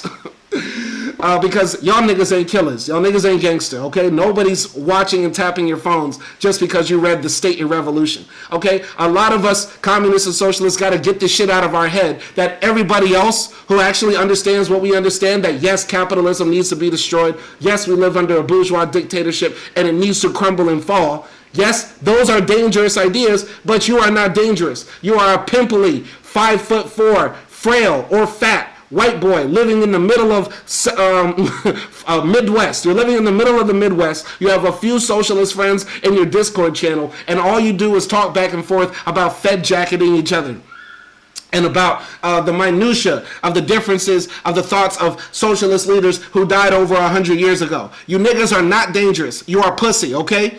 Real killers, real niggas who actually do real shit are the ones actually having their phone fucking tapped. You are not dangerous, okay? Okay, that's what a lot of y'all need to know. So I'm sick of this shit saying, oh, the CIA might be watching. The CIA ain't watching this shit. Okay, first and foremost, the bourgeois government feels like communism is not actually an actual threat. Yes, it is a threat to, you know, some people right now in the Trump administration, but that's because they're all fucking boomers. And the only way they know how to communicate that they want to maintain the status quo of capitalism is by basically red baiting, okay? That's the only way they know how to communicate because they grew up hiding under desks and chairs because the Soviets were going to drop nuclear bombs on LA and New York City, right? Anyway, okay, we are not trying to hurt socialism. This is a person that's not actually interested in actual debate. Fritz and Hitch is going to the re-education camp. This is really ridiculous. Anyway, the CIA is not listening to this, and even if they are, which they are fucking not, listen, I'm not asking you to do anything illegal. I'm only asking you to get involved. I'm only asking you to get involved in a union. I'm asking you to join a leftist organization. I'm actually asking you to get outside and be involved in the politics of your country, the radical politics of your country, wherever you live, especially if you're in America, though. I'm not asking you to, you know, pick up an AR. In fact, after reading this book about the Russian Revolution, the first thing we learned is that we don't need to be training in the woods with like those three-toothed rednecks in Wisconsin. You don't need to be doing that. Okay? There's nothing violent about what we are asking to do. We want a violent overthrow of the capitalist system, but we are not saying that we want to just behead people in the street and just dome people. Okay? I know I make those jokes sometime, but that's not what I'm asking you to do. I've never once advocated for violence on this channel. And if I have made jokes about it or made light about that, I'm sorry. Okay? But my ideals, and I'm being wholly honest here, no sarcasm, no joking or anything like that. If what we are doing is so dangerous, then why do they still allow these organizations to exist? Okay? And by actually getting involved in these organizations and then they start to clamp down on them, this will show the contradictions in a bourgeois society, in a liberal democracy. If they start shutting down your local communist party, your local socialist party, we'll realize very quickly that the freedom of speech and freedom of expression and all the things that the liberals say that they want to protect are not actually real. And this will only help our cause by exposing the contradictions within this society. So Nelson, I'm not asking you to shoot your fucking president. I'm not asking you to blow up a fucking building. I'm not telling anybody to do anything like that. I am only telling you I'm only telling you to get involved in a union, get involved in worker organizing, get involved in labor strikes, get involved with a leftist radical group in your community, city, country. That's all. That's all I'm asking you to do.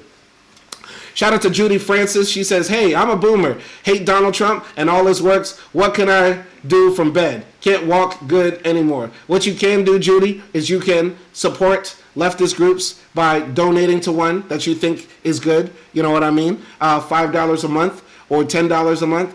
Or, if you're using social media right now, you could be sharing articles from People's World or other leftist newspapers and websites as well.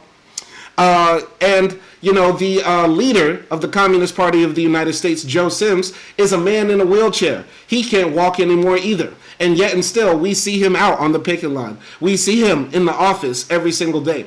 We see him outside in the streets marching and protesting. Okay? So, yeah, it's very, very important here.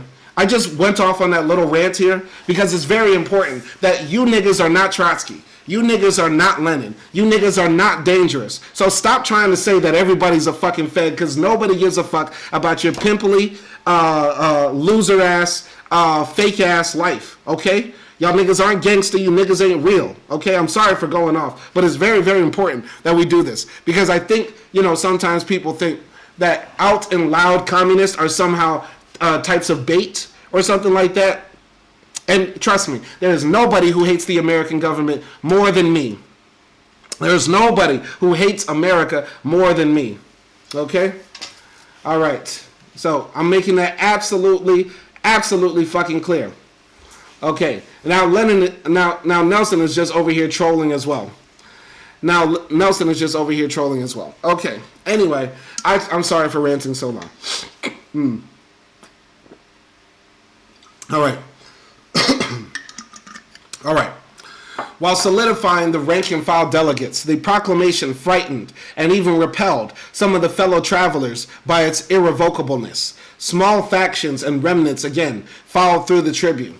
From the third time, a group of Mensheviks, obviously the most leftward now, broke away from the Congress. They withdrew, it seems, only in order to be in a position to save the Bolsheviks. Otherwise, you will destroy yourselves and us and the revolution. The president of the Polish Socialist Party, Lapinski, although he remained at the Congress in order to defend his points of view to the end, gave essential adherence to the Declaration of Martov. The Bolsheviks will not be able to wield the power which they are assuming. The United Jewish Workers' Party abstained from the vote. Likewise, the United Internationalists.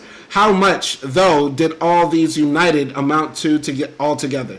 The proclamation was adopted almost unanimously, only 2 dissenting, with 12 abstaining. The delegates had hardly strength left to applaud.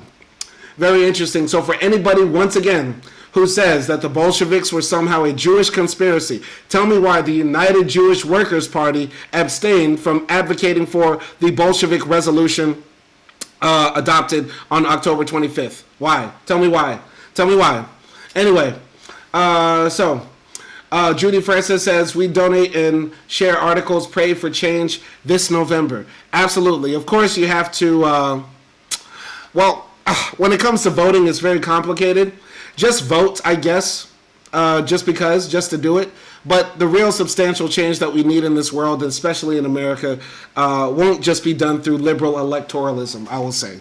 Okay? But continuing here. The session finally came to an end at about 6 o'clock. A gray and cold autumn morning was dawning all over the city. The hot spots of the campfires were fading out in the gradually lightening streets. The graying faces of the soldiers and the workers with rifles were concentrated and unusual. If there were astrologers in Petrograd, they must have observed portentous signs in the heavens. The capital awoke under a new power. The everyday people, the functionaries, the intellectuals, cut off from arena of events, rushed for the papers early to find out to which shore the wave had tossed during the night. But it was not easy to make out what had happened. To be sure, the papers reported the seizure by conspirators of the Winter Palace and the ministers, but only as a passing episode. Kerensky has gone to headquarters. The fate of the government will be decided by the front. Reports of the Congress of Soviets reproduce only the declarations of the right wing, enumerate those who withdrew, and expose the impotence of those who remained.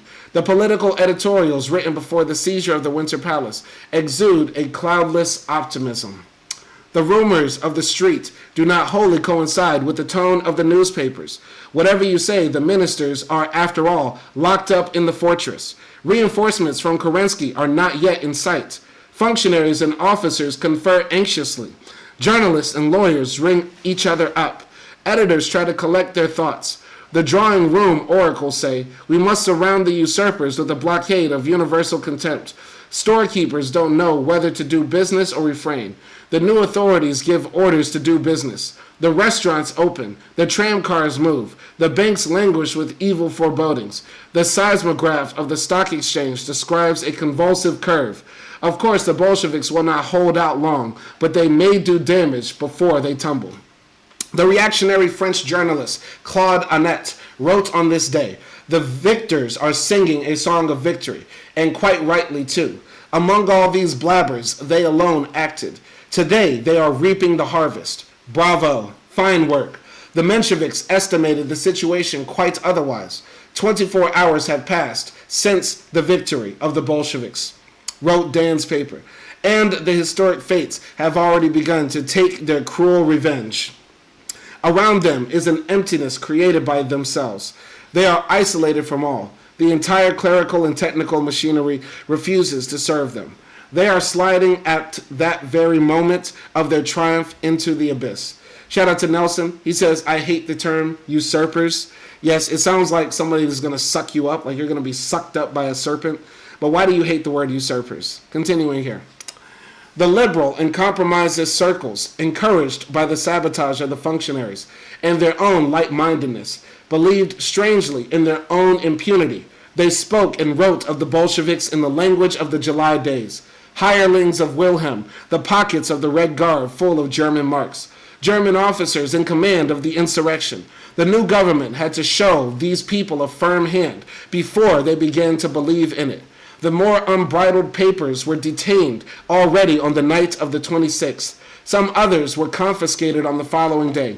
The socialist press, for the time being, was spared. It was necessary to give the left social revolutionaries and also some elements of the Bolshevik Party a chance to convince themselves of the groundlessness of the hope for coalition with the official democracy.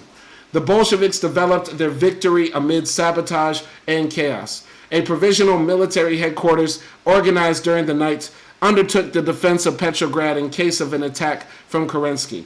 Military telephone men were sent to the Central Exchange where a strike had begun. It was proposed to the armies that they create their own military revolutionary committees. Gangs of agitators and organizers, freed by the victory, were sent to the front and to the provinces. The central organ of the party wrote, "The Petrograd Soviet has acted. It is the turn of the other Soviets." Nelson says, usurpers is an ad hominem that favors the status quo most of the time. I believe so. Yeah. And I believe that Trotsky is writing these chapters so vividly because he's fighting against this this common belief that the Bolshevik Revolution was a type of putsch, a coup d'etat, a usurpation of power by some shadowy group, when really, it was masses and masses and masses of people that came together to say that we want to try this new thing. We want to make a new society where workers' councils and peasant councils will dictate society rather than rich people sitting in offices with suits and ties telling us how our society needs to be run. Anyway, news came during the day which especially disturbed the soldiers.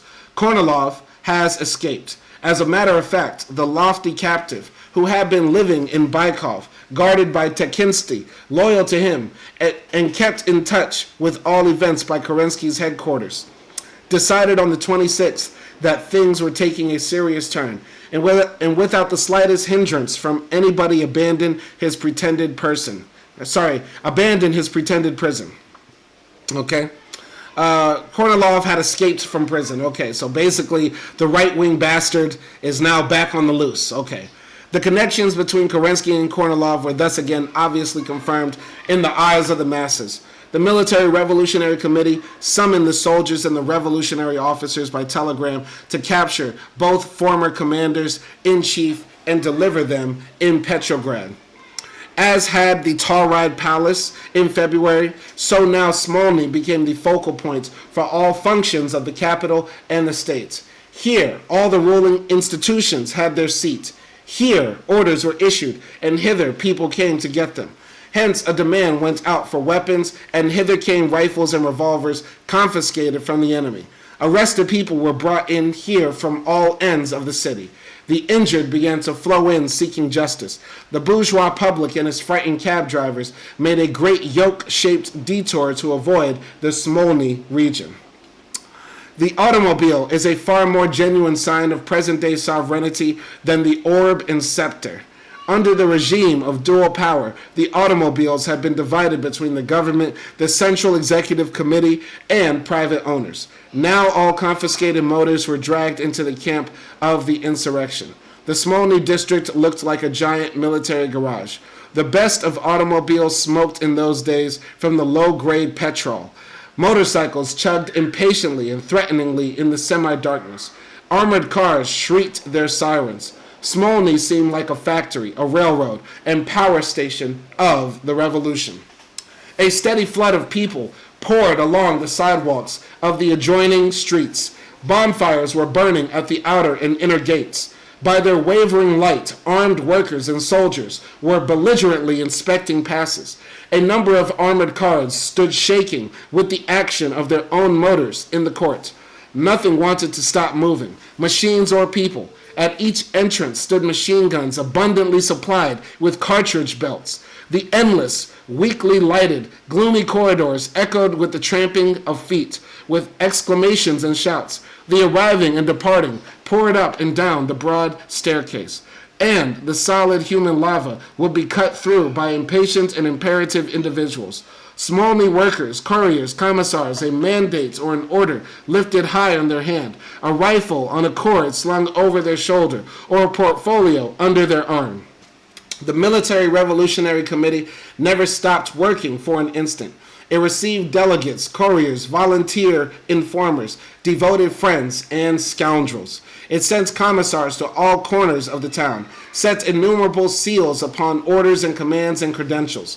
All this in the midst of intersecting inquiries, urgent communications, the ringing of telephone bells, and the rattle of weapons. People utterly exhausted of their force, long without sleep or eating, unshaven, in dirty linen, with inflamed eyes, would shout in hoarse voices, gesticulate fantastically, and if they did not fall half dead on the floor, it seemed only thanks to the surrounding chaos which whirled them about and carried them away again on its unharnessed wings. Adventurers, crooks, the worst offscouring of the old regime, would sniff about and try to get a pass to Smolny. Some of them succeeded. They knew some little secret of administration, who has the key to the diplomatic correspondence, how to write an order on the treasury, where to get gasoline or a typewriter, and especially where the best court wines are kept. They did not at all find their cell or bullets immediately. Okay, so, the bourgeoisie, beforehand, they were hating on the Bolsheviks. Now, look at them trying to get into Smolny. How are they going to hate outside the club? They can't even get in. Some of them are trying to sneak in saying, hey, bruh, I know where all the bad Georgian wine is. Hey, bruh, I can get you some bad bitches. You know what I'm saying? Like, they're trying to get in. They're trying to get in the club. Trying to get in the Bolshevik club. Look at that. All these people, anti-communists before, but now they want to be communists when they start running shit. Okay? Something to keep in mind. Never since the creation of the world have so many orders been issued, by word of mouth, by pencil, by typewriter, by wire, one following after the other. Thousands and myriads of orders, not always issued by those having the right, and rarely to those capable of carrying them out. But just here lay the miracle, that in this crazy whirlpool there turned out to be an inner meaning. People managed to understand each other. The most important and necessary things got done. Replacing the old web of administration, the first threads of the new were strung. The revolution grew in strength. During that day, the Central Committee of the Bolsheviks, During that day, the Central Committee of the Bolsheviks was at work in Smolny. It was deciding the problem of the new government of Russia. No minutes were kept, or they have not been preserved. Nobody was bothering about future historians, although a lot of trouble was being prepared for them right there. The evening session of the Congress was to create a cabinet of ministers. Ministers? What a sadly compromised word. It stinks of the high bureaucratic career, the crowning of some parliamentary ambition. It was decided to call the government the Soviet of People's Commissars. That at least had a fresher sound. Since the okay, Trotsky's just being silly. He's like ministers, ministers. That's not gangster. Let's call them commissars. I like that. I like that, man. Shout out to my top commissar, Nelson Moreno, right now. He just sent a motherfucker to the gulag. So yeah, commissar sounds more hard. And recently, somebody I heard on Bourgeois News, I think it was either CNN or MSNBC, they were, critiquing all the DSA candidates who had recently won. And one of them was saying, like, the DSA wants to abolish the Senate. After reading some Marxist theory, I do think that's absolutely true. The Senate as it stands right now does not represent the people at all. You have states with smaller populations than cities in California. I'm looking at you, South and North Dakota. You know what I'm saying? Iowa, etc. All these states get 2 senators, even though they have 2 people. Meanwhile, people in California, 40 million people, 20 million people in New York only get 2 senators too? And sure, they get a larger percentage of the House of Representatives, but that's based on the census. And the census is, greatly undercounted. There are many people that do not reply to the census, and they just have, great computer programs and statistical models to help them figure out the population, but it's still roughly a guess. Nobody actually knows how many people are in the U.S. So saying that, states like California get more representatives is still bullshit, because the Senate ultimately holds the power, and on top of that, when you have the filibuster, nothing can get passed in the Senate. So what are we supposed to do? You get what I'm saying? So yeah, the Senate should be abolished, and there needs to be a better democracy. Once again, this is why we say, after reading this book, I'm dropping many of the lessons I've learned from this book, okay? Many of the lessons I learned from this book is essentially how liberal democracy is bullshit. After reading this book, I have started using the word liberal as a slur. And before reading this book, I never used that before. I do believe, salute to my comrade, longtime commenter, Kareth, who says that I was captured by bourgeois thinking. I do believe that's true. I do believe a lot of us are going through the deprogramming right now of getting the bourgeois thinking out of our minds. But after reading this book, I'm going to be using liberal as a slur. I'm still going to have a lot of heat for, the fascists, the right-wingers, the MAGA cultists, of course. But, this book really, really turned me off from liberalism and, bourgeois politics in general. You get what I'm saying? All right. But anyway, Nelson says, I've been hating on liberals for 3 years. Yeah. Sorry for coming late to the party. Sorry for coming late to the party. Okay. All right. Continuing here. So, since the negotiations for a coalition of the entire democracy had come to nothing, the question of the party and personal staff of the government was simplified. The left social revolutionaries minced and objected.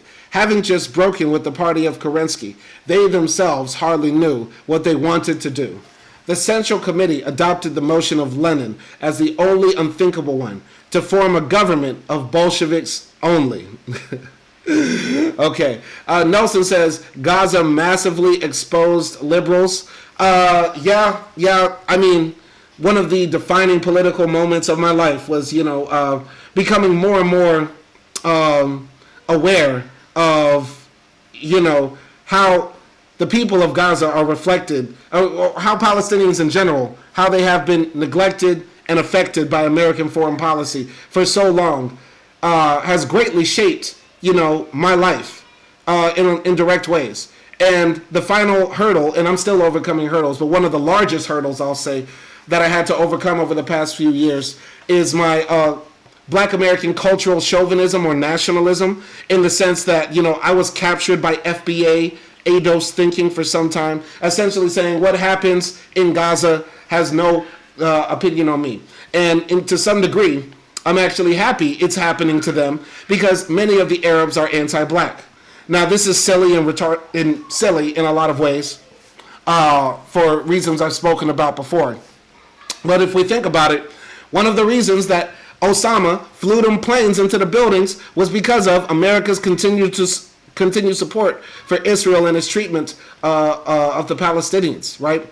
I lost a friend to suicide after serving in Iraq and Afghanistan directly because of that. Many Americans have lost family members and friends due to our wars that were caused after 9/11. 9/11 was my first major political moment in my life, you know what I mean, that I witnessed and was a part of. In fact, no, I take that back. George Bush stealing the 2000 election, I remember watching that on TV and being shocked that that happened. You know, that's my first real political memory. Then after that, 9/11. Then after that, 2008 financial crash. You know what I'm saying? Then after that, seeing, the wealth gap in America continue to increase throughout the 2000s or 2010s. You get what I'm saying? COVID, Trump, it's been just hell, that I've witnessed during my 35 years on this earth. You get what I'm saying? So yeah, when it comes to hating on liberals, I'm kind of late, but I'm sorry. I will be the biggest hater for the liberals. I promise you. Continuing here. Martov knocked at the door of this session in the capacity of intercessor for the arrested socialist ministers. Not so long ago, he had been interceding with the socialist ministers for the imprisoned Bolsheviks. The wheel had made a quite sizable turn. Through one of its members sent out to Martov for negotiations, most probably Kamenev, the Central Committee confirmed the statement that the socialist ministers would be transferred to house arrest. Apparently, they had been forgotten in the rush of business, or perhaps had themselves declined privileges. Adhering even in Trubetskoy Bastion to the principle of ministerial solidarity. The Congress opened to session at 9 o'clock in the evening. The picture on the whole was but little different from yesterday. Fewer weapons, less of a jam. Sukhanov, now no longer a delegate, was able to find himself a free seat as one of the public. This session was to decide the question of peace, land, and government.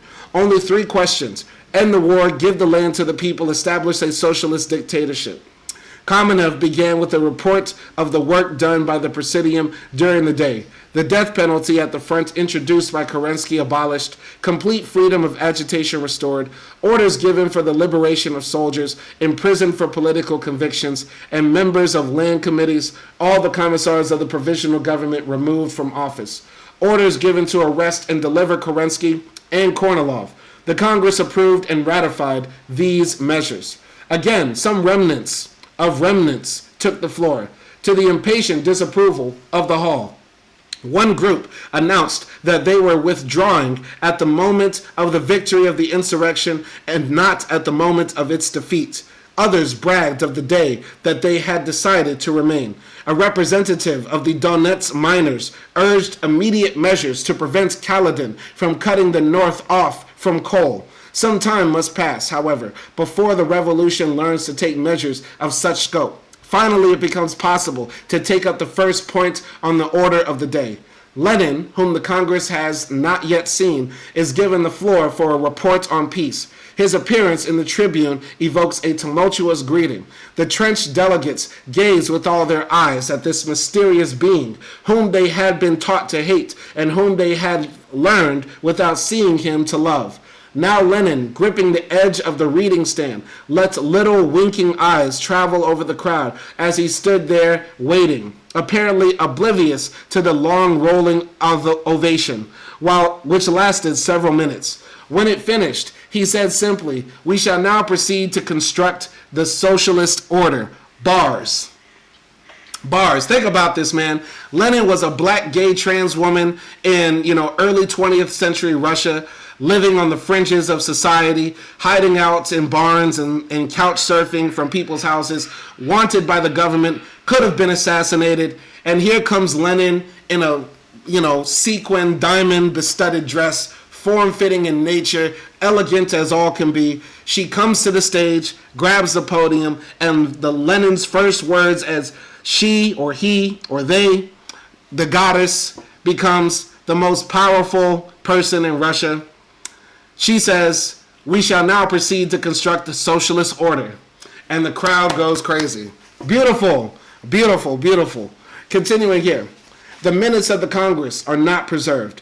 The parliamentary stenographers invited in to record the debates had abandoned Smolny, along with the Bolsheviks and social revolutionaries. That was one of the first episodes in the campaign of sabotage.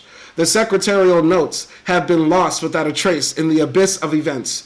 There remain only the hasty and tedious newspaper reports, written to the tune of the artillery or the grinding of teeth in the political struggle.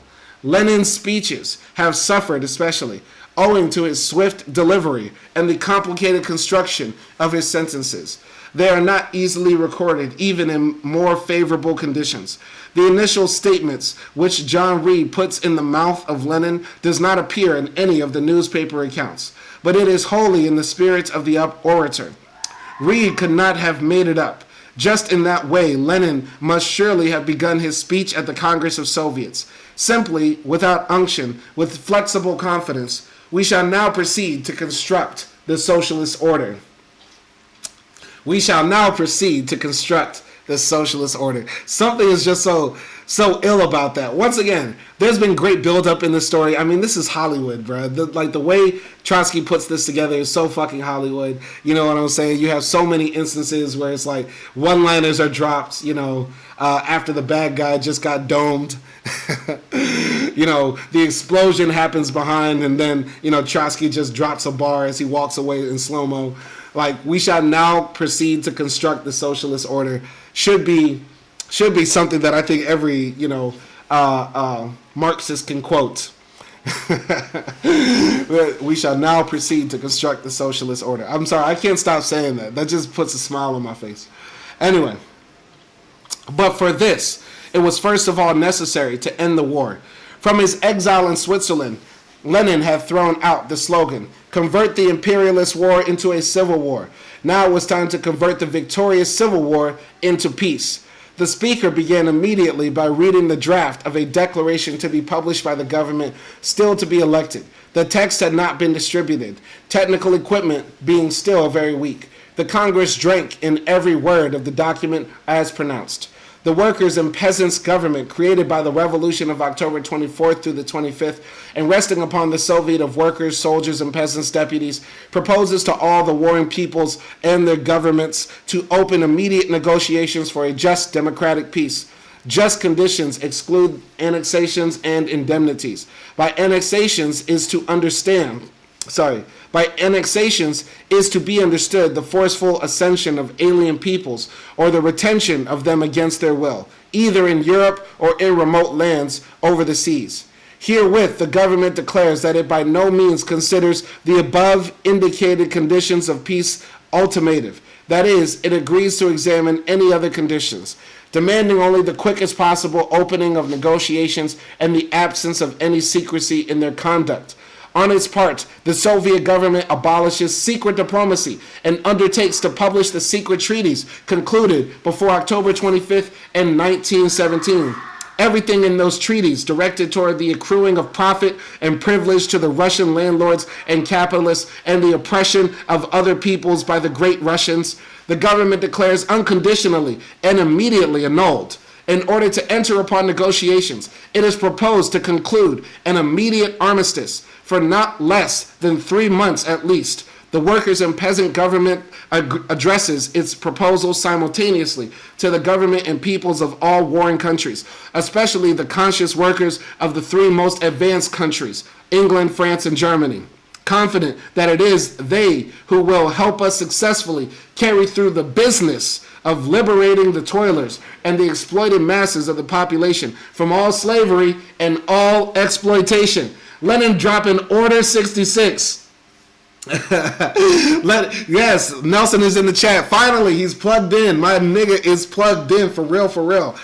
Lenin executed Order 66, and Order 66 is essentially saying we will no longer be a white supremacist imperial empire. Think about that, man. He's saying the Great Russians, and when he says Great Russians, he means white Russians. Lenin is saying here, and all the Bolsheviks are, hearing him. He's the leader. He's saying, like, the Great Russians are no longer going to be a white supremacist imperial force. We are exiting the war immediately, and all nationalities within Russia are, by extension, I guess, free as well. You get what I'm saying? So yeah, we are no longer in this war anymore.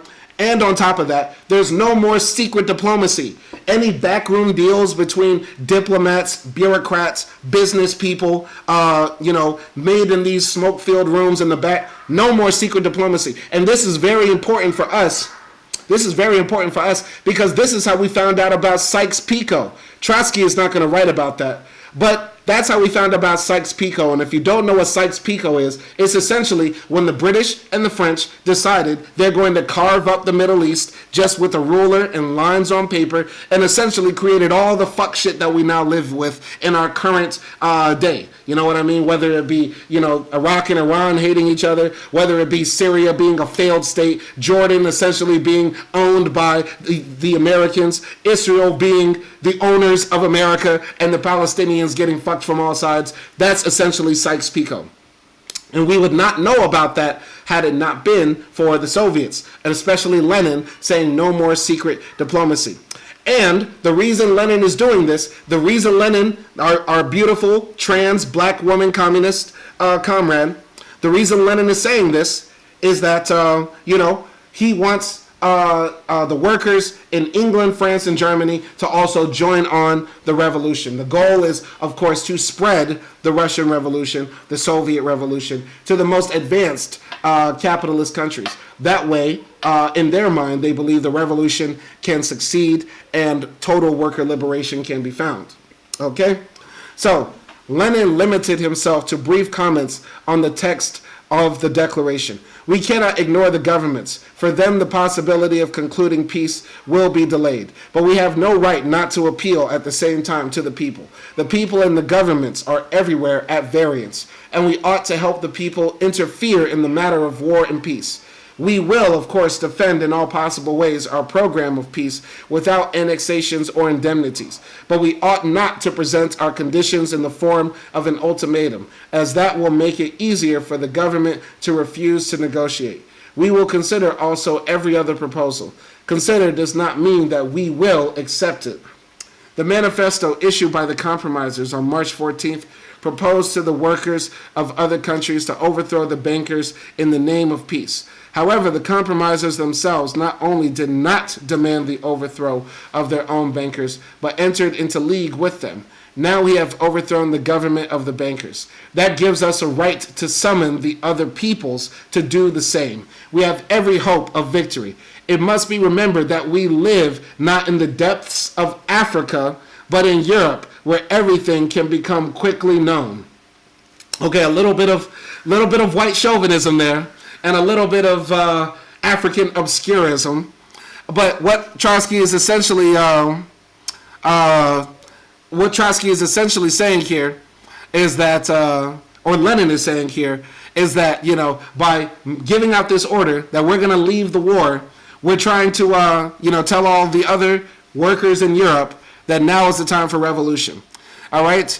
Bro Boy in the horizontal live stream says Trotsky wanted a global revolution. Stalin kept it confined to one country, Russia. That is correct. Okay, by and large, yes, that is correct.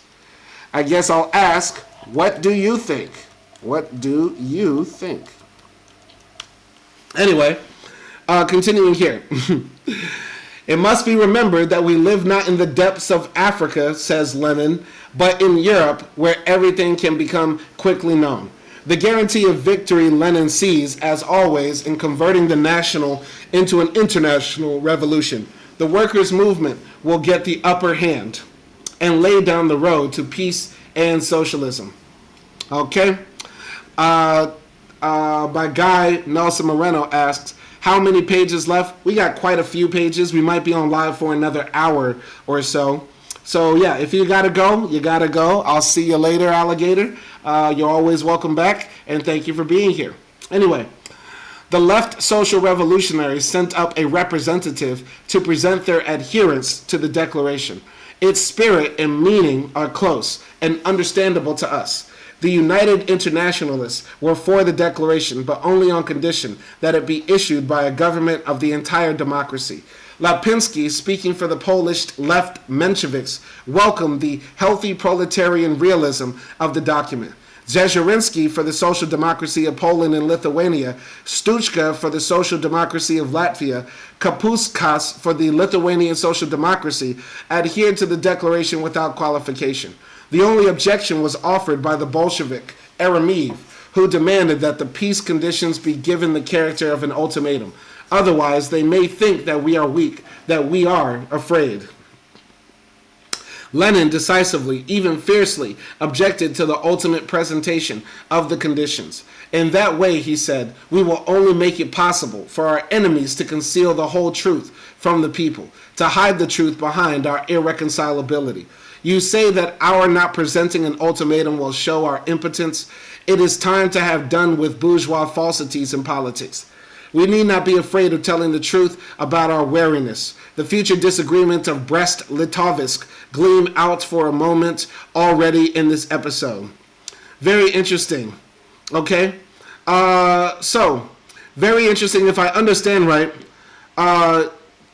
this guy Eremeev is saying that the peace treaty is not given as an ultimatum. Yes.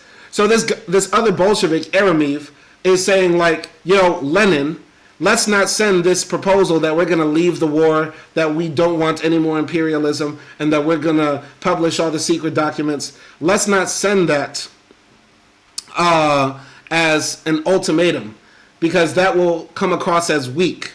And Lenin says, like, you know, we have to get rid of these bourgeois falsities. We cannot think that, you know, we have to present in a certain type of way. We need not be afraid of telling the truth about our wariness, says Lenin. Yes, everybody knows that Russia has been weakened by World War I. And shout out to Germany. Shout out to the guy from Germany tuning in. He's probably not going to like this because I have a lot of praise for the GDR, okay, the German Democratic Republic. And I know that's not very popular here. But nevertheless, I digress. So, yeah, Lenin is saying, like, you know, we need to not be afraid. We're going to put out this ultimatum, and we're going to deal with our enemies like peers. And we're not going to bolster in fronts like we're big and bad. Yes, we were able to have a revolution in our country, but yes, we are still very weak. You get what I'm saying? So, continuing here, Kamenev asked all who were for the proclamation to raise their delegate cards. One delegate, writes Reed, dared to raise his hand against, but the sudden sharp outburst around him brought it swiftly down. The appeal to the peoples and government was adopted unanimously. The deed was done, and it impressed all the participants by its close and immediate magnitude. Sukhanov, an attentive, although also prejudiced observer, noticed more than once at that first session the listlessness of the Congress. Undoubtedly, the delegates, like all the people, indeed, were tired of meetings, congresses, speeches, resolutions, tired of the whole business of marking time. They had no confidence that this Congress would be able and know how to carry the thing through to the end. Will not the gigantic size of the task and the insuperable opposition compel them back down this time too? An influx of confidence had come with the news of the capture of the Winter Palace, and afterward with the coming over of the bicycle men to the insurrection.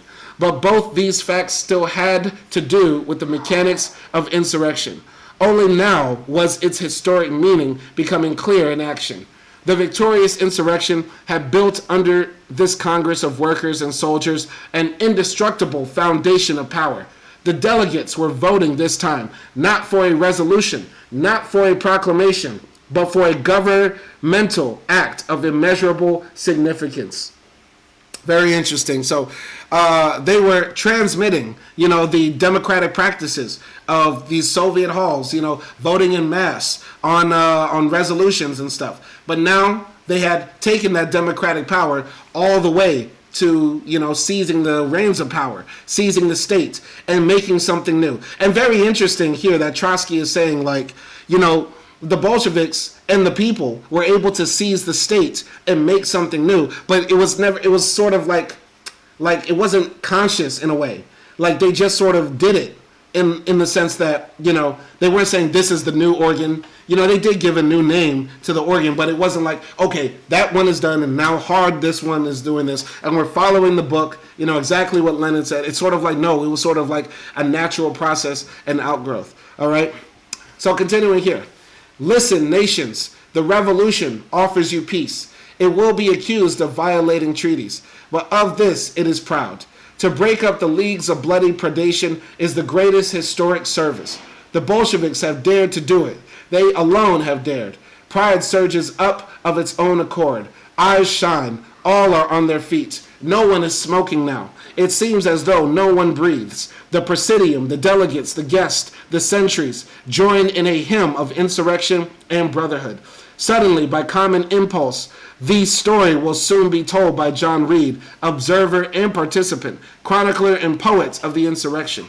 We found ourselves on our feet, mumbling together into the smooth, lifting unison of the Internationale. A grizzled old soldier was sobbing like a child. Alexandra Kollontai rapidly winked the tears back. The immense sound rolled through the hall, burst windows and doors, and soared into the quiet sky. Did it go altogether into the sky? Did it not go also to the autumn trenches that hatch work upon unhappy, crucified Europe, to her devastated cities and villages, to her mothers and wives in mourning? Arise, ye prisoners of starvation, arise, ye wretched of the earth. The words of the song were freed of all qualifications. They fused with the decree of the government, and hence resounded with the force of a direct act. Everyone felt greater and more important in that hour. The heart of the revolution enlarged to the width of the whole world. We will achieve emancipation, the spirit of independence, of initiative, of daring, those joyous feelings of which the oppressed in ordinary conditions are deprived. The revolution had brought them now, with our own hand, the omnipotent hand of those millions who had overthrown the monarchy and the bourgeoisie, would now strangle the war. The Red Guard from the Viborg district, the gray soldier with his scar, the old revolutionist who had served his years at hard labor, the young black-bearded sailor from the Aurora, all vowed to carry through to the end this last and deciding fight. We will build our own new world. We will build in that world, eagerly spoken from the heart, was included already the future years of the Civil War and the coming 5-year periods of labor and privation. Who was nothing shall be all. All if the actualities of the past have often been turned into song. Why shall not a song be turned into the actuality of the future? Those trench coats no longer seem the costumes of galley slaves. The papakai with their holes and torn cotton took a new aspect above those gleaming eyes. The race of man shall rise again. It is possible to believe that it will not rise from the misery and humiliation, the blood and filth of this war. I don't know the International. I'm sorry. I'm that one guy that doesn't know the International. Then again, I started my leftward journey abroad in non-English speaking countries. To be frank, if I return to America, I will be in community with more leftists and socialists and communists. So I'm pretty sure I'll learn the International by osmosis, if that does happen. But if you know the International, how did you learn it? Where did you first hear it? Because when I was out here in Budapest, Hungary, a few months ago actually, when they had the election, I was with a bunch of leftists and communists, and they were all singing the song, and I had no idea what it was. And they were singing it all night until I asked my Trotskyist friend, ironically enough, what does it mean? And he told me, oh, that's the International. I'm like, oh, I'm so stupid. I'm stupid! Anyway, continuing here.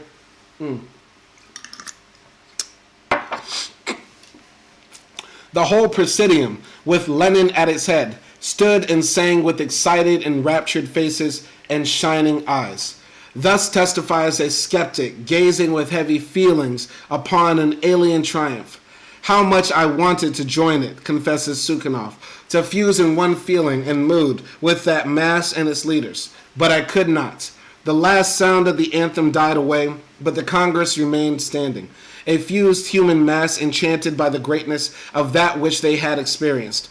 And the eyes of many rested on the short, sturdy figure of the man in the tribune with his extraordinary head, his high cheekbones and simple features, altered now by the shaved beard, and with that gaze of his small, slightly Mongol eyes, which looked straight through everything. For 4 months he had been absent. His very name had almost separated itself from any living image. But no, he was not a myth. There he stood among his own. How many now of his own, holding the sheets of a message of peace to the peoples of the world in his hand. Even those nearest, those who knew well his place in the party, for the first time fully realized what he meant to the revolution, to the people, to the peoples. It was he who had taught them. It was he who had brought them up. Somebody's voice from the depth of the hall shouted a word of greetings to the leader. The hall seemed only to have awaited the signal. Long live Lenin. The anxieties endured, the doubts overcome, pride of initiative, triumph of victory, gigantic hopes, all poured out together in one volcanic eruption of gratitude and rapture. The skeptical observer dryly remarks, undoubted enthusiasm of mood. They greeted Lenin, shouted hurrah, threw their caps in the air. They sang the funeral march in memory of the victims of war. And again applause, shouts, throwing of caps in the air. This is a beautiful scene because when I think of Lenin, once again, I'm thinking of Law Roach. I'm thinking of RuPaul. I'm thinking of, who is that guy that was just with that guy from Hollywood Unlocked? Hollywood Unlocked. He just did an interview. Yes, Jason Lee. Jason Lee did an interview with that famous trans woman. I forgot her name. I listened to the interview and that was actually pretty funny. Yeah, it was Jason Lee. Who did he interview not that long ago? That was a trans woman. Sorry, I'm taking a little break. Okay,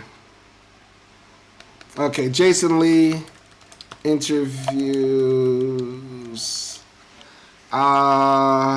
T.S. Madison. Yes. If I make the Hamilton version of Trotsky's book, I'm picking T.S. Madison as Lenin.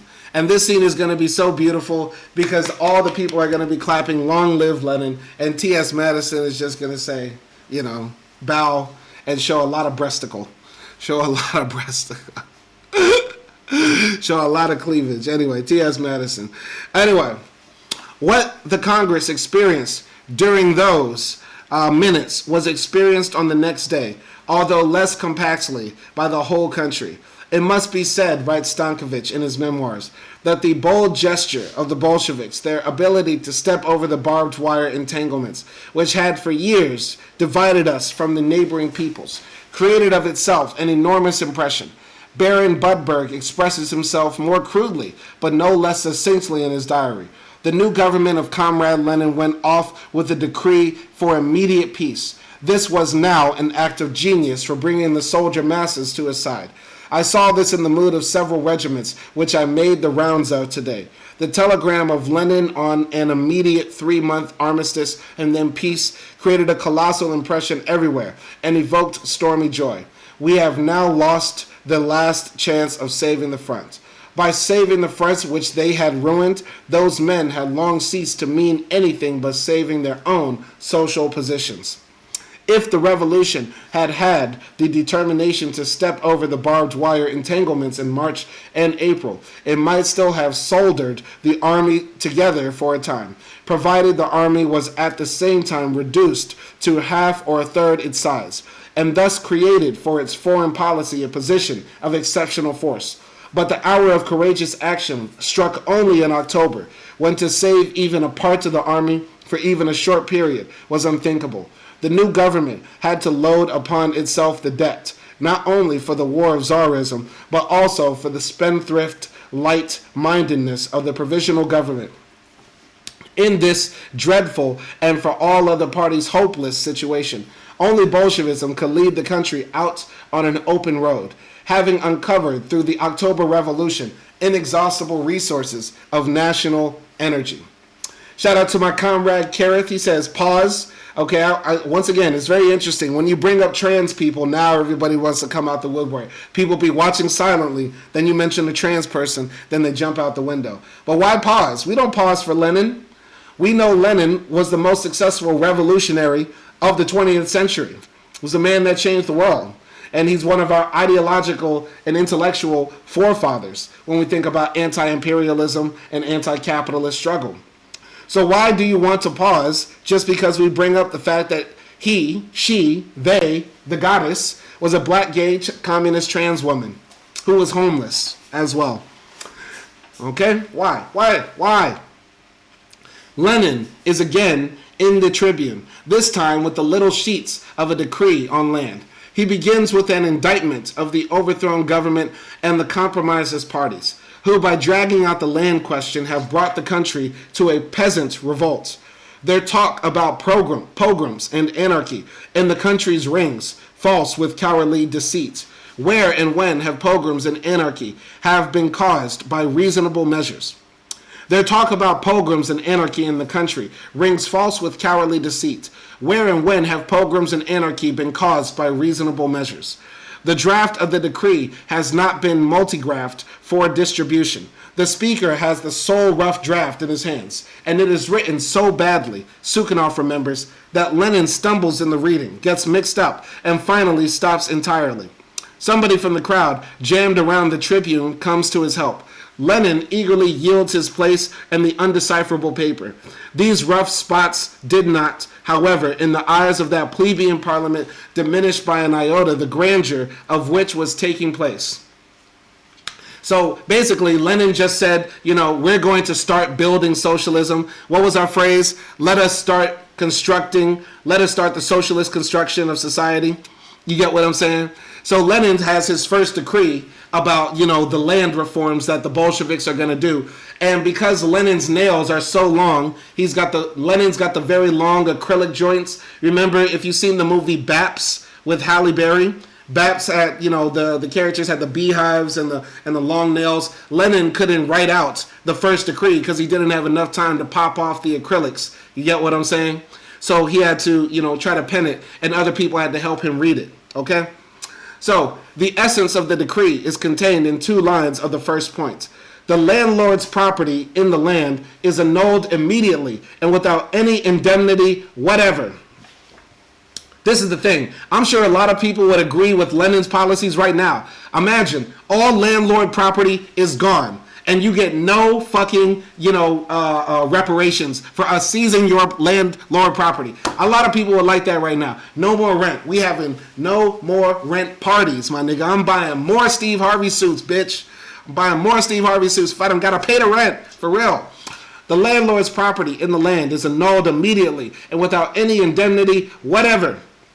The landlord, appanage, monastery, and church estates, with all their goods and chattels, are given in charge of the town land committees and county soviets of peasant deputies until the Constituent Assembly.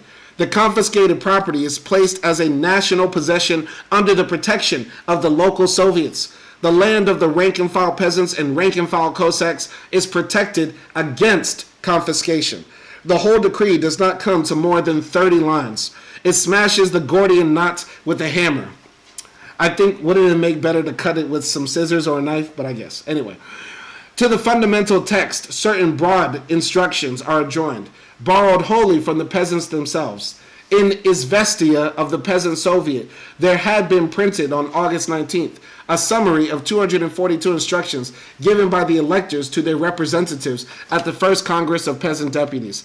Notwithstanding that it was the social revolutionaries who prepared these collated instructions, Lenin did not hesitate to attach the document in its entirety to his decree for guidance in carrying out the great land transformation. The collated instructions read, "The right to private property in the land is annulled forever. The right to use the land is accorded to all citizens, desiring to cultivate it with their own labor.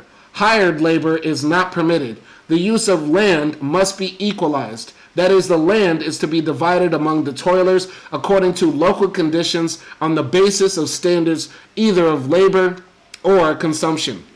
Very important. But remember, Lenin said that the small landowners, their land is not touched. Remember? He said that the land of the Cossacks and the rank and file peasants, if you're just a regular guy who's got like 1 acre or something like that, that's yours. You get what I'm saying? But these large landowners, yeah, none of that no more. No more, basically being a billionaire landowner. You get what I'm saying? Continuing here. All right. So, Kareth says, greatest hypothetical, in my opinion, is what if Haiti never paid the indemnity? To some degree, I think that Haiti would have still ended up in a situation where they would have been isolated.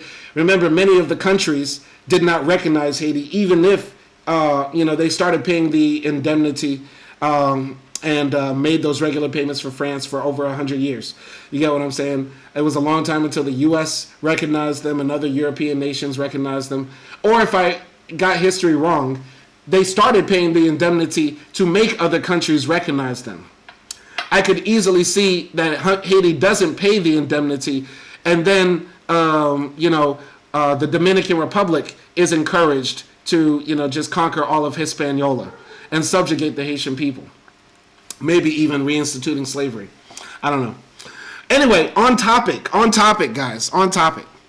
Under a continuation of the bourgeois regime, to say nothing of a coalition with the landlords, these social revolutionary instructions remained a lifeless utopia where they did not become a conscious lie.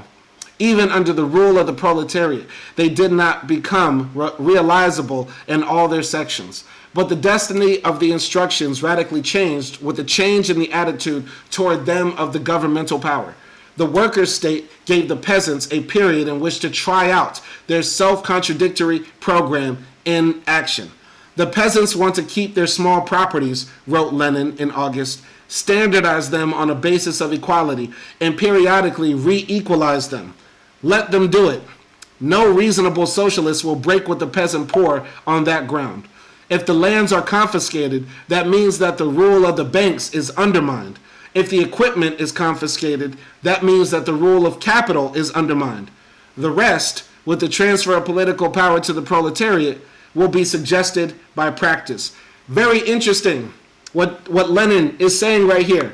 He's essentially saying, because we have to remember that there were 3 basic parties during the time of the October Revolution. You had the Mensheviks, which were basically, let's say social democrats, like Bernie Sanders types, tax the billionaires, right? You have the left revolutionaries who are more like the working families party. You find them out in the Midwest somewhere and they got like a few people who are really fucking radical, but they just want to sort of reform the way things are done like in a local community. But in the Russian context, it's more about the land. The social revolutionary party was the peasant party. They were the ones that appealed most to the peasantry. And then you have the Bolsheviks, which by and large, roughly speaking, were full of the most radical of the socialists that came after the February Revolution, right? And so the peasants want to try this new sort of, socialist thing where, some of the people get to keep their land and then they divide it up every few months again to re-equalize things. And this is not in the Marxist-Leninist playbook for how to organize society in a more equitable way. But Lenin is saying, listen, you have to sometimes let people learn on their own. And this has been one of the wisest lessons we have learned from this book. The Bolsheviks, Trotsky, Lenin, all of these people had to learn from the people. And the people had to learn from them. It's the dialectic. You get what I'm saying? So what Lenin is saying, let the people, these peasants, find out the hard way that their individualized, socialist utopian experiment that they want to do in the countryside is not going to work out in the long run. Because sometimes, things will be suggested by practice, as he said. Okay? All right, so we have to put some people out of here. Please, all the people who are commissars, make sure that we ban some of these people, man. Okay? All right, continuing here. Kareth says, I wonder if Trotsky ever imagined that the proletarian vanguard would betray the revolution as they did in '89. I believe he always thought that was possible. We just were speaking about Martov, Martov was a Marxist. These people back then were highly educated or literate in terms of Marxism. They had read all the stuff, because back then there wasn't much to read. There wasn't much to read. There were still only a few. But these were people who literally translated Das Kapital into Russian and German ideology into Russian. Martov was over here saying, like, guys, we have to compromise. We have to compromise. So yeah, I do think he thought it was possible through several of the chapters, if you have been paying attention. If you weren't paying attention, through several of the chapters, Trotsky speaks about how, the people that claim to be socialists, that claim to be on the side of the working poor, were actively working against it, and they should have known better. So yes, I don't think he would be surprised. And, he did say, Trotsky has a book later, I believe, published somewhere in 1930 something, called Revolution Betrayed, where he basically shits all over what the Soviet Union had become back in the 30s. You get what I'm saying? All right. Lemony Fresh Pine says the hard way is usually how people learn. Absolutely. Absolutely. And then when it comes to, little socialist experiments like that, like, hey guys, what if we just go in the woods and we just try to do a communism by ourselves? Like, that's a great way to find out, like, no, that's not going to get you very far. All right, continuing here. Trotsky says, a great many people, and not only enemies but friends, have failed to understand this far-sighted and to a certain extent pedagogical approach of the Bolshevik Party to the peasantry and its agrarian program. The equal distribution of land, objected Rosa Luxemburg, for example, has nothing in common with socialism. The Bolsheviks, it goes without saying, had no illusion upon this point. On the contrary, the very construction of the decree bears witness to the critical vigilance of the legislator. Whereas the collated instructions say that all the land, both that of the landlords and the peasants, is converted into national property. The basic decree does not commit itself at all as to the new form of property in the land. Even a none too pedantic jurist would be horrified at the fact that the nationalization of the land, a new social principle of world historic importance, is inaugurated in the form of a list of instructions adjoined to a basic law. But there was no reactionary slovenliness here. Lenin wanted as little as possible to tie the hands of the party and the Soviet power a priori in a still unexplored historic realm. Here again, he united unexampled audacity with the greatest caution. It still remained to determine and experience how the peasants themselves would understand the conversion of the land into the property of the whole people. Having made so long a dash forward, it was necessary to fortify the positions also in case a retreat should become necessary. The distribution of the landlord's land among the peasants, while not in itself a guarantee against bourgeois counter-revolution, made impossible in any case a feudal monarchic restoration. Very interesting. So what Trotsky is saying here is that Lenin was trying to play 4D chess. He's trying to cover all bases, and by essentially saying that, the people get to decide, the small peasants in the rural areas, they get to decide how the land is distributed under this new basis that all of the property belongs to the people, all of the land belongs to the people. This is a very new thing, and he's going to let them sort of figure it out amongst themselves. One thing that this helps with is that it doesn't cause the Bolsheviks to be caught up in trying to put out this fire or trying to deal with this very historic change of, communalizing all the land in the largest country in the world, okay? That's a major problem or something major to deal with that's going to cause a lot of headache when they have so many other things to deal with, like ending the war, nationalizing the factories, etc., etc. So yeah, there's that trial and error sort of thing. And also at the same time, this makes it so that a feudal monarchic restoration is not possible, that a new bourgeoisie can't come up, right? Or that this stops bourgeois counter-revolution from springing up, because the people do come with the understanding that all the land now belongs to all of us, okay? But the division of it, how we divide it up, is sort of like up to us. And so, yeah, the freedom of it a bit frees up the Bolsheviks to focus on larger things. Continuing here. It would be possible to speak of socialist perspectives only after the establishment and successful preservation of the proletarian power. and this power could preserve itself only by giving determined cooperation to the peasant in carrying out his revolution. If the distribution of land would strengthen the socialist government politically, it was then wholly justified as an immediate measure. The peasant had to be taken as the revolution found him. Only a new regime could re-educate him, and not at once, but in the course of a generation, with the help of a new technique and a new organization of industry. The decree, together with the instructions, meant that the dictatorship of the proletariat assumed an obligation, not only to take an attentive attitude towards the interest of the land laborer, but also to be patient of his illusions as a petty proprietor. It was clear in advance that there would be a number of stages and turning points in the agrarian revolution. The collated instructions were anything but the last word. They represented merely a starting point, which the workers agreed to occupy, while helping the peasants to realize their progressive demands and warning them against false steps. Very interesting. So, once again, this is not something that, anybody, or at least as far as my knowledge goes, and what Trotsky is alluding to here, Marxists before had not thought about nationalizing all the land. And here they are sort of playing it by ear. And I do think that this was a wise step for Lenin to make. Lenin says, "We must not ignore," said Lenin in his speech, "the resolutions of the lower ranks of the people. Even though we are not in agreement with them, we must give full freedom to the creative capacity of the popular masses. The essence of the thing is that the peasantry should have full confidence that there are no more landlords in the country, and let the peasants themselves decide all questions and build their own life. Opportunism? No, it was revolutionary realism."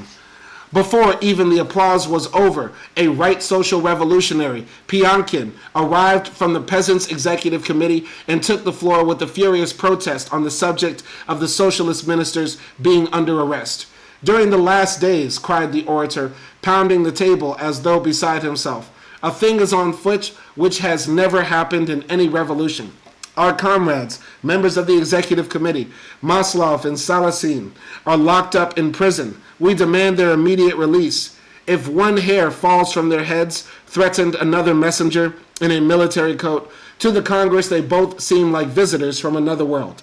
At the moment of the insurrection, there were about 800 men in prison in Dvinsk charged with Bolshevism, in Minsk about 6,000, in Kiev 535, for the most part soldiers. And how many members of the peasant committees were under lock and key in various parts of the country? Finally, a good share of the delegates to this very Congress, beginning with the Presidium, had passed through the prisons of Kerensky since July. No wonder the indignation of the friends of the provisional government could not pluck at any heartstrings in this assembly. To complete their bad luck, a certain delegate, unknown to anybody, a peasant from Tver, with long hair and a big sheepskin coat, rose in his place, and having bowed politely to all 4 points of the compass, adjured the Congress in the name of his electors not to hesitate at arresting Avksenstiev's executive committee as a whole. Those are not peasant deputies, but cadets. Their place is in prison. So they stood facing each other. These two figures, the social revolutionary Piankin, experienced parliamentarian, favorable of ministers, hater of Bolsheviks, and the nameless peasant from Tver who had brought Lenin a hearty salute from his electors. Two social strata, two revolutions. Piankin was speaking in the name of February. The Tver peasant was fighting for October. The Congress gave the delegate in a sheepskin coat a veritable ovation. The emissaries of the executive committee went away swearing. Very interesting. So, as Trotsky said before, arresting people after an insurrection or a revolution is just a part of the game. Hey, no hard feelings, buddy. But, sorry, right-wingers, fascists, liberals, reformers, compromisers, you got to go to the cell. We're doing an insurrection, we're revolutionizing the country, we're bringing socialism to the people. I'm sorry, you got to go to cell block 1, 2, 3, 4, all right? Lock yourself up. And so even some of the socialists were arrested too, but the socialists were put on house arrest. But apparently that is, an offense to some of the socialists who were there, who are saying, please unarrest our leaders. But literally, at the same time, the Bolsheviks had seized power on October 25th and 26th, etc. There were about 6,000 Bolsheviks locked up in various parts of the country, or in various parts of the Russian Empire. So, and they hadn't even been let go. So, boo-hoo, all my niggas felons. All my niggas felons. So who you telling? You get what I'm saying? Like, what are we talking about here? All right. The resolution of Lenin is greeted by the social revolutionary faction as a triumph of their ideas, announces Kalagave. But in view of the extraordinary importance of the question, we must take it up in caucus. A maximalist representative of the extreme left wing of the disintegrated Social Revolutionary Party demands an immediate vote. We ought to give honor to a party which on the very first day and without any blabber brings such a measure to life. Lenin insisted that the intermission should be at any rate as short as possible. News so important to Russia should be in print by morning. No filibustering. The decree on land was not only indeed the foundation of the new regime, but also a weapon of the revolution, which had still to conquer the country. It is not surprising that Reed records at that moment an imperative shout breaking through the noise of the hall. 15 agitators wanted in room 17 at once to go to the front. At 1 o'clock in the morning, a delegate from the Russian troops in Macedonia enters a complaint that the Petersburg governments, one after the other, have forgotten them. Support for peace and land from the soldier in Macedonia is assured. Here is a new test of the mood of the army, this time from a far corner of southeastern Europe. And here Kamenev announces, the 10th Bicycle Battalions, summoned by the government from the front, entered Petrograd this morning, and like its predecessors, has adhered to the Congress of Soviets. The warm applause testifies that no amount of these confirmations of its power will seem excessive to the Congress. After the adoption, unanimously and without debate, of a resolution declaring it an after the adoption, unanimously and without debate, of a resolution declaring it an affair of honor of the local Soviets not to permit Jewish or any other pogroms on the part of the criminal element, a vote is taken on the draft of the land law. With 1 vote opposed and 8 abstaining, the Congress adopts with a new burst of enthusiasm the decree putting an end to serfdom, the very foundation stone of the old Russian culture. Henceforth, the agrarian revolution is legalized, and therewith the revolution of the proletariat acquires a mighty basis. A last problem remains, the creation of a government. Kamenev reads a proposal drawn up by the Central Committee of the Bolsheviks. The management of the various branches of the state life is allotted to commissions who are to carry into action the program announced by the Congress of Soviets, in close union with the mass organization of working men and women, sailors, soldiers, peasants, and clerical employees. The governmental power is concentrated in the hands of a collegium composed of the presidents of these commissions, to be called the Soviet of People's Commissars. Control over the activities of the government is vested in the Congress of Soviets and its Central Executive Committee. Once again, all the pieces are falling in place. And we have to remember, this is a much more democratic system than what we had in America. Ever. Continuing here. 7 members of the Central Committee of the Bolshevik Party were nominated to the First Council of People's Commissars. Lenin as head of the government without portfolio. Rykov as People's Commissar of the Interior. Milutin as head of the Department of Agriculture. Nogin as Chief of Commerce and Industry. Trotsky as head of the Department of Foreign Affairs. Lomov of Justice. Stalin, president of a commission on the affairs of the nationalities. Military and naval affairs were allotted to a committee consisting of Antonov, Ovchinko, Krylenko, and Dybenko. The head of the Commissariat of Labor is to be Shliapnikov. The chief of the Department of Education, Lunacharsky. The heavy and ungrateful task of Minister of Provision is laid upon Theodorovich. The post and telegraph upon the worker Glebov. The position of People's Commissar of Communications is not yet allotted, the door being left open here for an agreement with the organizations of the railroad workers. All 15 candidates, 4 workers, and 11 intellectuals have behind them years of imprisonment, exile, and emigrant life. 5 of them have been imprisoned even under the regime of the Democratic Republic. The future prime minister, even under the regime of the future prime minister had only the day before emerged from the democratic underground. Kamenev and Zinoviev did not enter the Council of People's Commissars. The former was selected for president of the new Central Executive Committee, the latter for editor of the official organ of the Soviets. As Kamenev read the list of commissars, writes Reed, there were bursts of applause after each name, Lenin's and Trotsky's especially. Sukhanov adds also that of Lunacharsky. This is beautiful. This is beautiful, man, because once again, I love an underdog story, and that's why I always root for the underdog. That's why I always support, those who have nothing, those who are dispossessed. And think about this, man. Once again, imagine you're underground, you're in prison, you're being tortured, you're exiled from the country, and then you come back and you are now one of the leaders of one of the largest countries in the world. Quite impressive. Quite impressive. Quite inspiring on so many levels. Continuing here. A long speech against the proposed staff of the government was made by a representative of the United Internationalist, Avilov, once a Bolshevik, a literateur from Gorky's paper. He conscientiously enumerated the difficulties standing before the revolution in the sphere of domestic and foreign politics. We must clearly realize whither we are going. Before the new government stand all the old questions of bread and of peace. If it does not solve these problems, it will be overthrown. There is little grain in the country. It is in the hands of the well-to-do peasants. There is nothing to give in exchange for grain.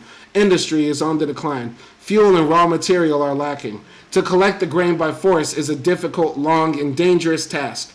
It is necessary, therefore, to create a government which will have the sympathy not only of the poor but also of the well-to-do peasantry. For this, a coalition is necessary. Okay, so basically, this guy Avilov, he's a former communist, and he's saying the Nelson Moreno argument. Oh, but we gotta have opposition parties. If we don't have opposition parties, how could we claim to be actually democratic and representative? And so I would love to jump through here and tell him, shut the fuck up, shut the fuck up. But I digress. And he's making the argument that, there's if the people don't have opposition parties to vote for, then they're gonna eventually revolt against this government and stuff like that. And also that the Bolsheviks don't have any power to sort of implement these radical changes because everything has sort of been messed up because of the war and also the constant months of political bickering in the country. Industry is on the decline, grain is lacking, raw materials are lacking, everything. And so, it's going to be dangerous to try to implement a one-party state because, there's so many things that are wrong in the country. So let's make it more hard and complicated by having opposition parties. Make it make sense. All right, for this, a coalition is necessary. It will still be harder to obtain peace. The governments of the Entente will not answer the proposal of the Congress for an immediate armistice. Even without that, the Allied ambassadors are planning to leave. The new government will be isolated. Its peace initiative will be left hanging in the air. The popular masses of the warring countries are still far from revolution. The consequences may be two: either extermination of the revolution by the troops of the Hohenzollern or a separate peace. The peace terms in both cases can only be the worst possible for Russia. These difficulties can be met only by a majority of the people. The unfortunate thing is the split in the democracy. The left half wants to create a purely Bolshevik government in Smolny, and the right half is organizing in the City Duma a committee of public safety. To save the revolution, it is necessary to form a government from both groups. A representative of the left social revolutionaries, Caroline, spoke to the same effect. It is impossible to carry out the program adopted without those parties which have withdrawn from the Congress. To be sure, the Bolsheviks are not to blame for their withdrawal, but the program of the Congress ought to unite the entire democracy. We do not want to take the road of isolating the Bolsheviks, for we understand that with the fate of the Bolsheviks is bound up the fate of the whole revolution. Their ruin will be the ruin of the revolution. If they, the left social revolutionaries, have nevertheless declined the invitation to enter the government, their purpose is a good one, to keep their hands free for a mediation between the Bolsheviks and the parties which have abandoned the Congress. In such mediations, the left social revolutionaries see their principal task at the present moment. The left social revolutionaries will support the work of the new government in solving urgent problems. At the same time, they vote against the proposed governments. In a word, the young party has got mixed up as badly as it knows how. Trotsky rose to defend a government of Bolsheviks only, writes Sukhanov, himself wholly in sympathy with Avilov and having inspired Karelin behind the scenes. He was very clear, sharp, and in much absolutely right. But he refused to understand in what consisted the center of the argument of his opponents. The center of the argument consisted of an ideal diagonal. In March, they had tried to draw it between the bourgeoisie and the compromisist Soviets. Now, Sukhanov dreamed of a diagonal between the compromisist democracy and the dictatorship of the proletariat. But revolutions do not develop along diagonals. They have tried to frighten us more than once with a possible isolation of the left wing, said Trotsky. Some days back, when the question of insurrection was first openly raised, they told us that we were headed for destruction. And in reality, if you judge the grouping of forces by the political press, then insurrection threatened us with inevitable ruin. Against us stood not only the counter-revolutionary bands, but also the defensist of all varieties. The left social revolutionaries, only one wing of them, courageously worked with us in the Military Revolutionary Committee. The rest occupied a position of watchful neutrality. And nevertheless, even with these unfavorable circumstances, and when it seemed that we were abandoned by all, the insurrection triumphed. If the real forces were actually against us, how could it happen that we won the victory almost without bloodshed? No, it is not we who are isolated, but the government and the so-called Democrats. With their wavering, their compromising, they have erased themselves from the ranks of the authentic democracy. Our great superiority as a party lies in the fact that we have formed a coalition with the class forces, creating a union of the workers and the poorest peasants. Woo! Political groupings disappear, but the fundamental interests of the classes remain. The party conquers, which is able to feel out and satisfy the fundamental demands of a class. We pride ourselves upon the coalition of our garrison, chiefly composed of peasants, with the working class. This coalition has been tried by fire. The Petrograd garrison and the proletariat went hand in hand into that great struggle, which is the classic example in the history of revolutions among all peoples. Avilov has spoken of the vast difficulties which stand before us. To remove those difficulties, he proposes that we form a coalition. But he makes no attempt to lay bare his formula and tell us what coalition. A coalition of groups or classes, or simply a coalition of newspapers.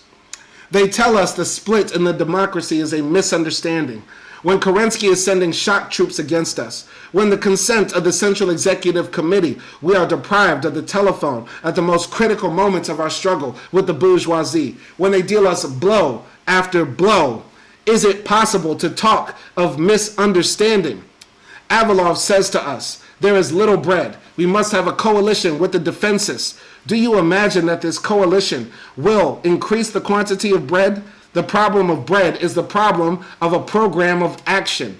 The struggle with economic collapse demands a definite system from below and not a political grouping on top. Trotsky is spitting for anybody out there. Who says that, we need a strong opposition. Like Barack Obama said, I respect the Republican Party because America cannot work unless we have a strong opposition. And I can't help but think of the great quote from the great African leader, socialist, Kwame Nkrumah, who said about America, Americans are so privileged that they have a one-party state with two parties. And so, essentially, what Trotsky is saying here is that a coalition with the bourgeoisie, the same people that literally tried to send soldiers to fucking kill us, is not a true coalition.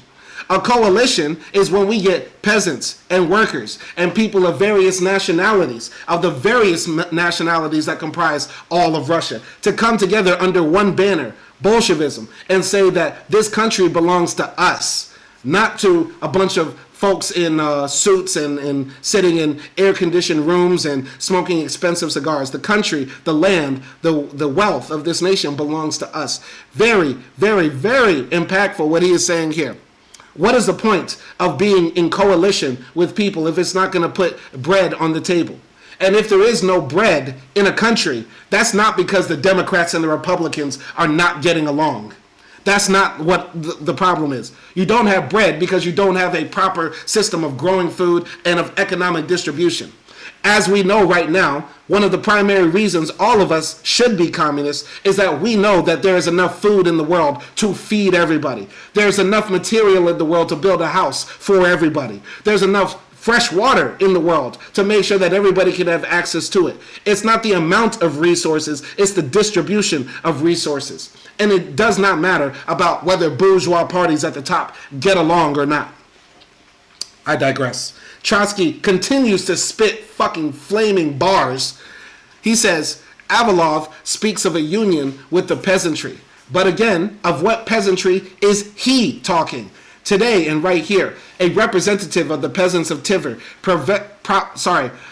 Today and right here, a representative of the peasants of Tver province demanded the arrest of Avksenstiev. We must choose between this Tver peasant and Avksenstiev, who has filled the prisons with members of the peasant committees. A coalition with the kulak elements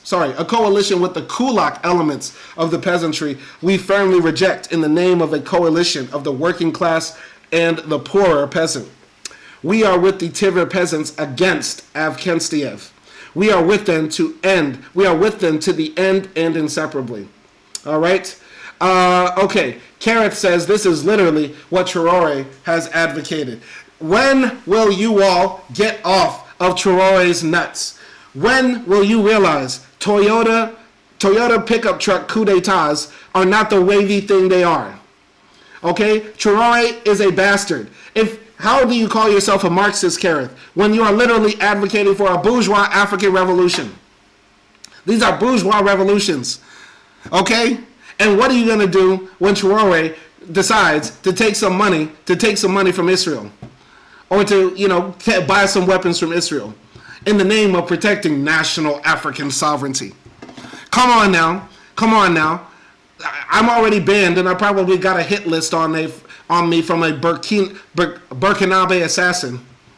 There's probably a place with a whole bunch of people on a hit list who spoke about dear leader Traore. But come on now. Your guy has no ideology. He has no framework. It's just caveman nationalism. Caveman nationalism. And selling the country to the highest bidder who just so happened doesn't have to be France or America. But the Russians can take all the gold, right? Okay, I digress. I'm not going to war with the Traore boys. Anyway, whoever now chases the shadow of coalition is totally cutting himself off from life. The social revolutionaries will lose support among the masses to the extent that they venture to oppose our party. Every group which opposes the party of the proletariat with whom the village poor have united cuts himself off from the revolution. Openly and before the face of the whole people, we raised the banner of insurrection. The political formula of this insurrection was all power to the Soviets. Through the Congress of Soviets, they tell us, we did not await the Congress with your uprising. We thought of waiting, but Kerensky would not wait. The counter-revolutionists were not dreaming. We, as a party, considered this our task, to make it genuinely possible for the Congress of Soviets to seize the power. If the Congress had been surrounded with Junkers, how could it have seized the power? In order to achieve this task, a party was needed which would wrench the power from the hands of the counter-revolution and say to you, here is the power, and you've got to take it. Stormy and prolonged applause. notwithstanding that the defensist of all shades stopped at nothing in their struggle against us. We did not throw them out. We proposed to the Congress as a whole to take the power. How utterly you distort the perspective when after all that has happened, you talk from this tribune of our irreconcilability. When a party surrounded with a cloud of gunpowder smoke comes up to them and says, let us take the power together, they run to the city Duma and unite there with open counter-revolutionists. They are traitors to the revolution, with whom we shall never unite. For the struggle for peace, says Avalov, we must make a coalition with the compromisers. At the same time, he acknowledges that the Allies do not want to make peace. The Allied imperialists laughed, says Avalov, at the oleomargin delegate, Skobelev. I've never heard this word, oleomargin. I gotta look that up. The Allied imperialists laughed, says Avalov, at the oleomargin delegate Skobelev. Nevertheless, if you form a bloc with the oleomargin Democrats, the cause of peace is assured. What is oleomargin? That is a wild word. Oleomargin.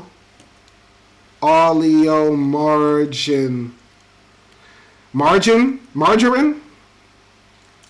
What does this mean? Oleomargin is the original form or term for margarine. Okay, this is a Russian phrase. This is a Russian phrase that I can't understand. The butter Marxist is hated, but the buttered liberal Democrats are assured success if you're in coalition with them. Like the butter substitute. Yeah, it says here, oleomargarine is the original term for margarine. Okay.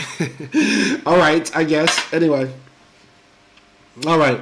Kareth is just now throwing shade. Kareth, just say it with your chest. Whatever you're trying to say. Western Marxists love dead Marxists. I love all actual Marxists. Your guy Traore is not a Marxist. He's a guy who knows how to drive a Toyota pickup truck and stay cool under 40-degree temperature while wearing three layers of military clothing. Okay? Your guy Traore is a musty, bourgeois, African dictator. No different than Idi Amin. Okay? Your guy there is no different than Sisi in Egypt. Okay? Your guy is a musty, African warlord. That's what he is. He is not a socialist. He is not coming from the perspective of trying to have liberation against imperialism and white supremacy and capitalism. If all he's trying to do is just put down paved roads in the street and sell gold to Russia and let white supremacist Russians on the name of the Wagner Group come to Burkina Faso and just spray entire villages because it's a fun way to kill black people. If that's your guy, fuck your guy. Period. So Western Marxists love dead Marxists. You can try to throw that shot at me, but I'm keeping it absolutely real with you. Ibrahim Traore and all people like that are nothing more than just sellouts. They're sellouts. They're no different than the African warlords we saw all throughout the 70s, 80s, and 90s. He is a musty CC. He is a musty Idi Amin. And that nigga needs to change his fucking clothes, wearing the same fucking shit every day. In 40-degree weather in the Sahel. He must be out of his fucking mind. Imagine the smell. Imagine the fucking smell. Never read a book in his life, but knows how to load up and put together an M16. Come on now. Get the fuck out of here. All right. So, I think it was an example and not necessarily a claim. Exactly, man. Would you be surprised, though?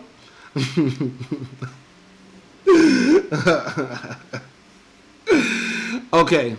All right. Traore, Nkrumah called himself a socialist because he wrote a book about African socialism. Lumumba, to some degree, we don't claim him in the fold of socialism because he was a bourgeois. He was bourgeois.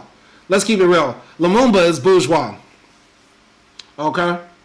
Patrice Lumumba was a bourgeois trying to seize power. He was just he was a guy at the right place at the right time. He was one of like 5 people in Congo who had like a college degree. Okay? Kareth, you can't be keeping it real too when you're just throwing little shots like that. If you throw shade, that's not masculine. We are masculine Marxists over here.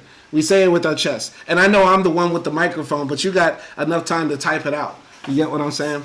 So yeah, Lemony is trying to decipher the weird Russian pun that Trotsky used when he said that Skobelev was oleomargin. I guess Marxism equals butter, reformers equal fake butter, I guess. I don't know. It's real silly. Okay. Okay.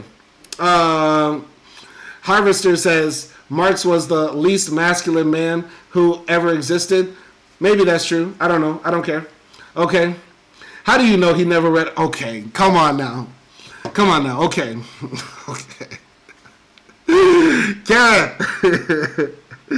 How do I know? Because we've listened to him speak. Do you think Trump has read a book? Do you think Trump has read a book? Do we really think that? And by read a book, I don't mean literally he has never read one book, but that he's actually well read. He's actually versed. He's actually gave his mind some time to think and ponder over some shit and reflect over some shit. Lumumba was bourgeois. Yes, Lumumba was bourgeois. Just because you're anti-colonial does not make you bourgeois. Sure, you want the Belgians out, but what class of people do you represent? What class of people do you represent? I digress. All right, Trotsky continues here. There are two roads in the struggle for peace. One road is to oppose the allied and enemy governments, the moral and material force of the revolution. The other is a bloc with Skobelev, which means a bloc with Tereshchenko in complete subjection to allied imperialism. In our proclamation on peace, we address ourselves simultaneously to the governments and the peoples. That is purely formal symmetry. Of course, we do not think to influence the imperialist governments with our proclamations. Although as long as they exist, we cannot ignore them. We rest all our hope on the possibility that our revolution will unleash the European revolution.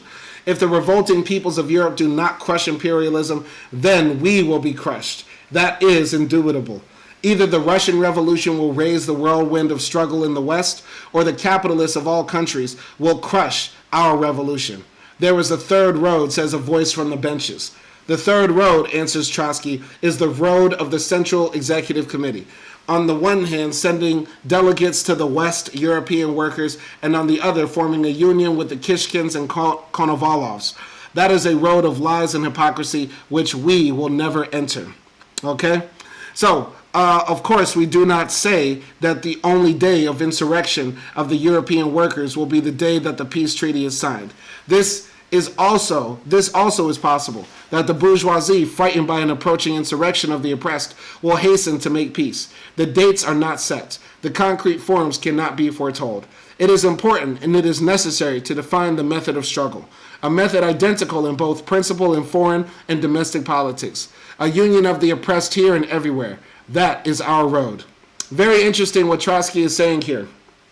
He's saying like, yo, we are putting forward our revolution and exiting out this war and sending out delegates to different parts of Russia to let them know that we're out of the war, and also as a signal to the workers in England, France, and Germany that now is their time to seize their country. You get what I'm saying? Very, very powerful what he's saying here. And he says that we will not, form a union with Kishkins and Konolovs, basically reformers, monarchists, at worst fascists, outright fascists who want military dictatorship. We're not going to form a coalition with those people. We are here to advocate for a coalition of the different classes of Russia, which are the working class and the peasantry, meant to oppress the minority bourgeoisie to make sure they never gain power again.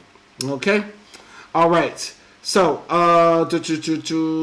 okay, let's go here. I'm going to go to Lemony Fresh Pine. I don't take the opinions on Marx from people who have never read Marx. Facts. You could ignore those people, or you could debate them in the chat. Maybe you could educate them on their ignorance. Lemony Fresh Pine.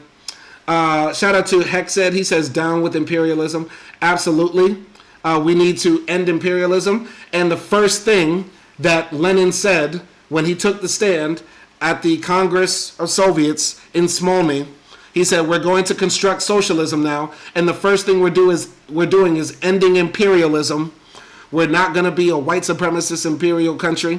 And yes, Russia was a white supremacist imperial country. When he says the great Russians were oppressing the, Kazakhs or the Caucasus people and the other people in the Altai region, etc., he's essentially talking about white Russians oppressing non-white peoples, essentially. So yes, Russia was a white supremacist imperialist nation, and yet and still, the largest white supremacist imperialist nation was defeated from the inside. So once again, we are reading this book for hope that we can do the same thing in our own country. If you're 35 like me, we can do the same thing. We've witnessed our country murder brown people across the world and continue to murder them, and even start to prop up people who were explicit murderers of brown people. All right. So let's continue here. All right. And Lemony Fresh Pine is doing good work, fighting against the fascists in the chat. But once again, I think what Harvester doesn't understand is that us leftists are not like right-wing fascists who worship at the altar of Donald Trump. Anything Donald Trump says is absolutely right, and anything any other right-wing fascist says is absolutely right and needs to be defended. I've said before on this live stream that I don't trust a Marxist or a communist that doesn't have a criticism of Marx. One of my biggest criticism of Marx is his blind spot when he talks about the labor conflicts and doesn't talk about the slave uprisings and where slaveocracy needs to be challenged. You get what I'm saying? So I've always been critical of Marx. But we are thinkers on this side. We are thinkers and revolutionaries. Meanwhile, on the right-wing side where Harvester lives, they are cocksuckers. They are big cocksuckers. Any man that comes to them and tells them to be afraid of trans people, of gay people, of communists, they just automatically get down on their knees and start sucking the cock of that man. Because fascists are naturally beta bitches. They're naturally beta boys. They're more afraid of challenging billionaires and capital interests and the police state and the military. You know what I mean? They're more afraid of that. So what they do is pick on people that are smaller than them. They pick on racial minorities, ethnic minorities, political minorities as well. He's a total bitch.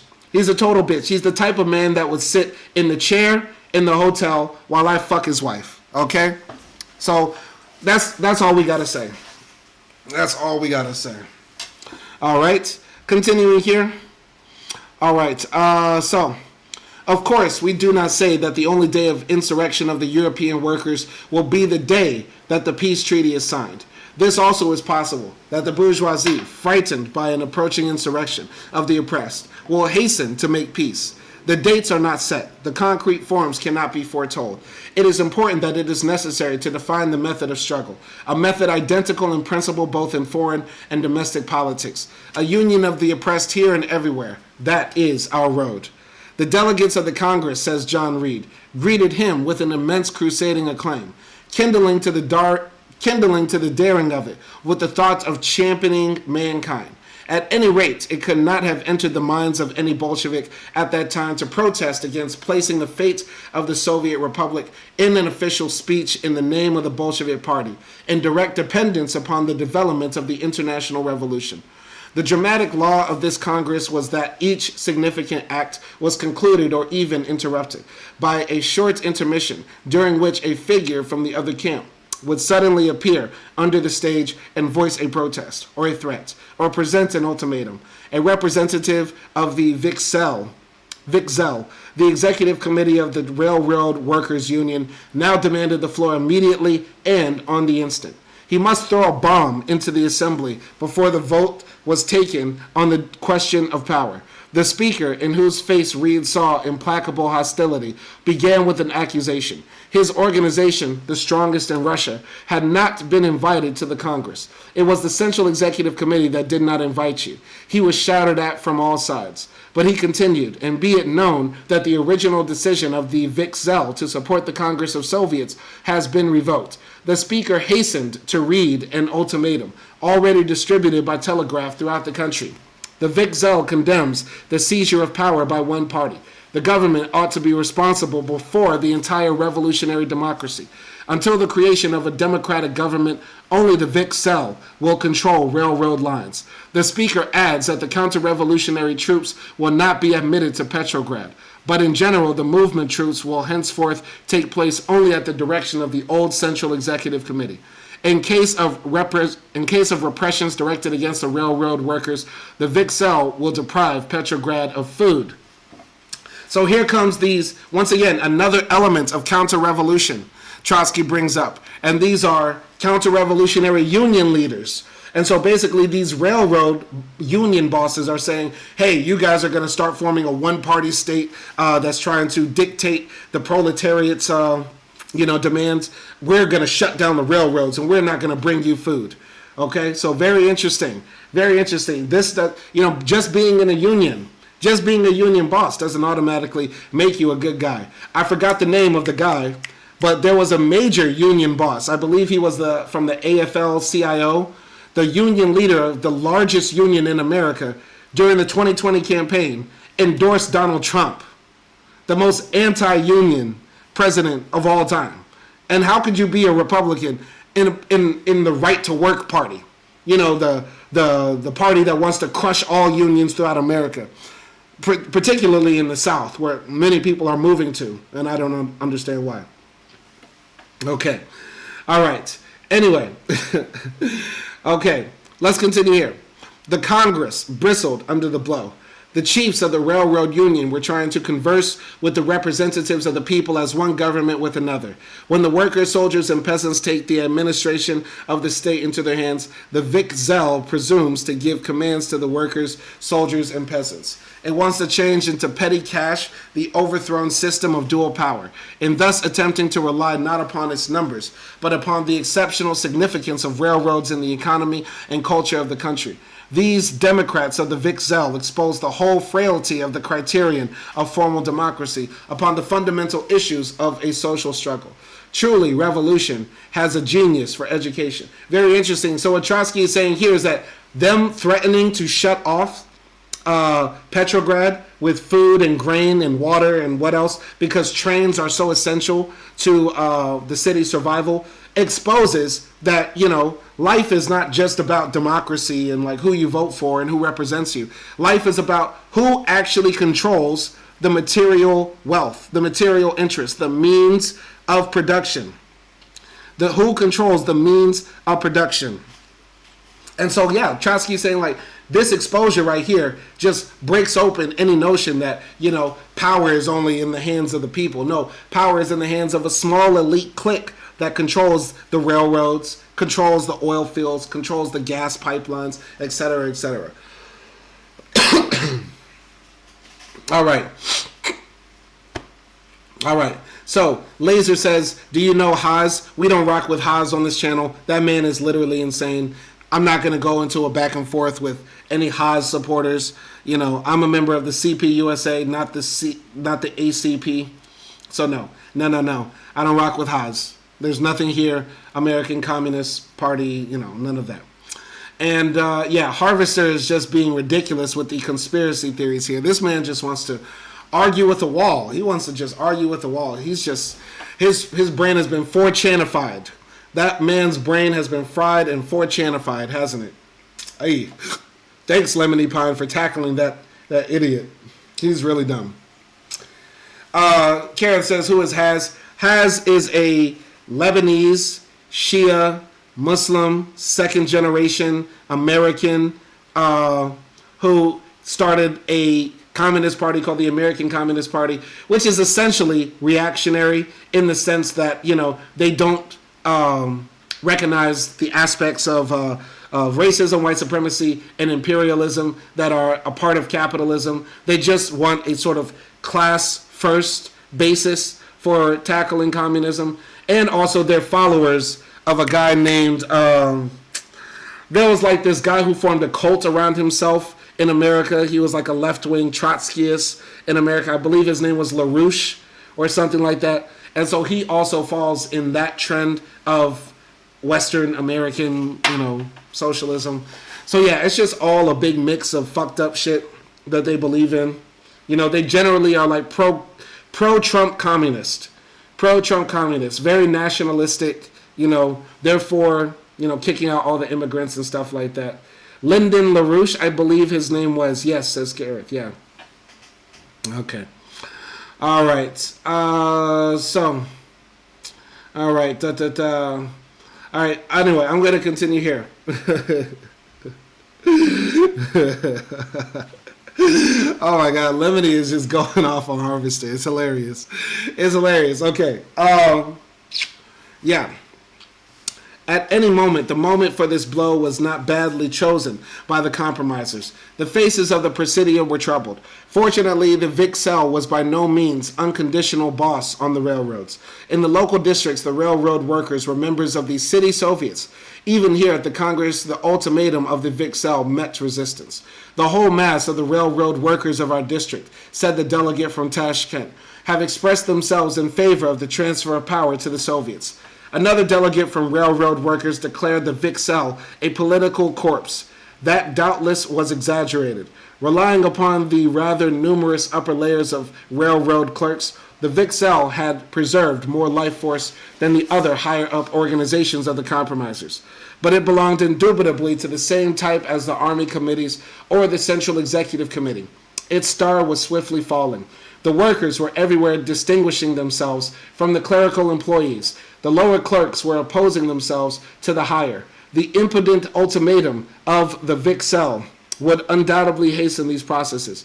No, the station masters can't hold back the locomotive of the October Revolution. Very interesting what Trotsky he's saying here. Very interesting. He's saying that, these union bosses who's saying that they're speaking for the people don't really run the people. And the people who work on the railroad say, no, we actually like the Bolsheviks. We like the Soviet. We're going to continue to bring food and grain to them. There can be no questioning the legal rights of this Congress, declared Kamenev with authority. The quorum of the Congress was established not by us, but by the old Central Executive Committee. The Congress is the highest organ of the workers and soldier masses. A simple return to the order of the day. The Council of People's Commissars was ratified by an overwhelming majority. Avalov's resolution, according to the excessively generous estimate of Sukhanov, got 150 votes, chiefly left social revolutionaries. The Congress then unanimously confirmed the membership of the new Central Executive Committee out of 101 members, 62 Bolsheviks, 29 left social revolutionaries.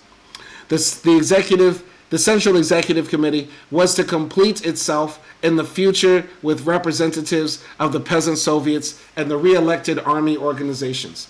The factions who had abandoned the Congress were granted the right to send their delegates to the Central Executive Committee on the basis of proportional representation. Very interesting. So they're forming the first, Congress of Soviets, the Central Executive Committee, all that. And it's made up of two parties. So look, we found a compromise, guys. It's mostly Bolsheviks. We have 62 hardcore Bolshevik communists. And in a compromise to you people out there who say that we shouldn't have just one-party states, we got far left-wing socialists from the SRs. Does that make you happy? Is that a happy compromise? We got, two groups of people with different names, but they agree on the same thing. It's very similar to our current timeline now. We have Democrats, we have Republicans, and they essentially agree that your landlord should be able to fuck you. That your boss should be able to fuck you. So yeah, we have two parties now. We have the left, far left social revolutionaries, and we have the radical communists. Are you happy? Are you happy now that we have coalition parties? For all my people out there that don't like one-party states, here we go. Anyway, we're coming on the end of this chapter. We are finishing chapter 46, and then we will read the conclusion, which is only 3 pages. As we near the end, if you have any comments or questions for me, or anything that you want me to read out and interact with, write Comrade Simon, first line, and then I'll, react to that. Okay? So that way we can get to the end of this. We still have about, 20, 30 more minutes to go. So we have 2 more paragraphs here in chapter 46, 3 pages in the conclusion, and then that's the end. The agenda of the Congress was completed. The Soviet government was created. It had its program. The work could begin, and there was no lack of it. At 5:15 in the morning, Kamenev closed the Constituent Congress of the Soviet regime. To the stations, home, to the front, to the factories and the barracks, to the mines of the far-off villages. In the decrees of the Soviet, the delegates will carry the levin of the proletarian revolution to all corners of the country. On that morning, the central organ of the Bolshevik Party, again under the old name Pravda, wrote, "They wanted us to take the power alone, so that we alone should have to contend with the terrible difficulties confronting the country. So be it.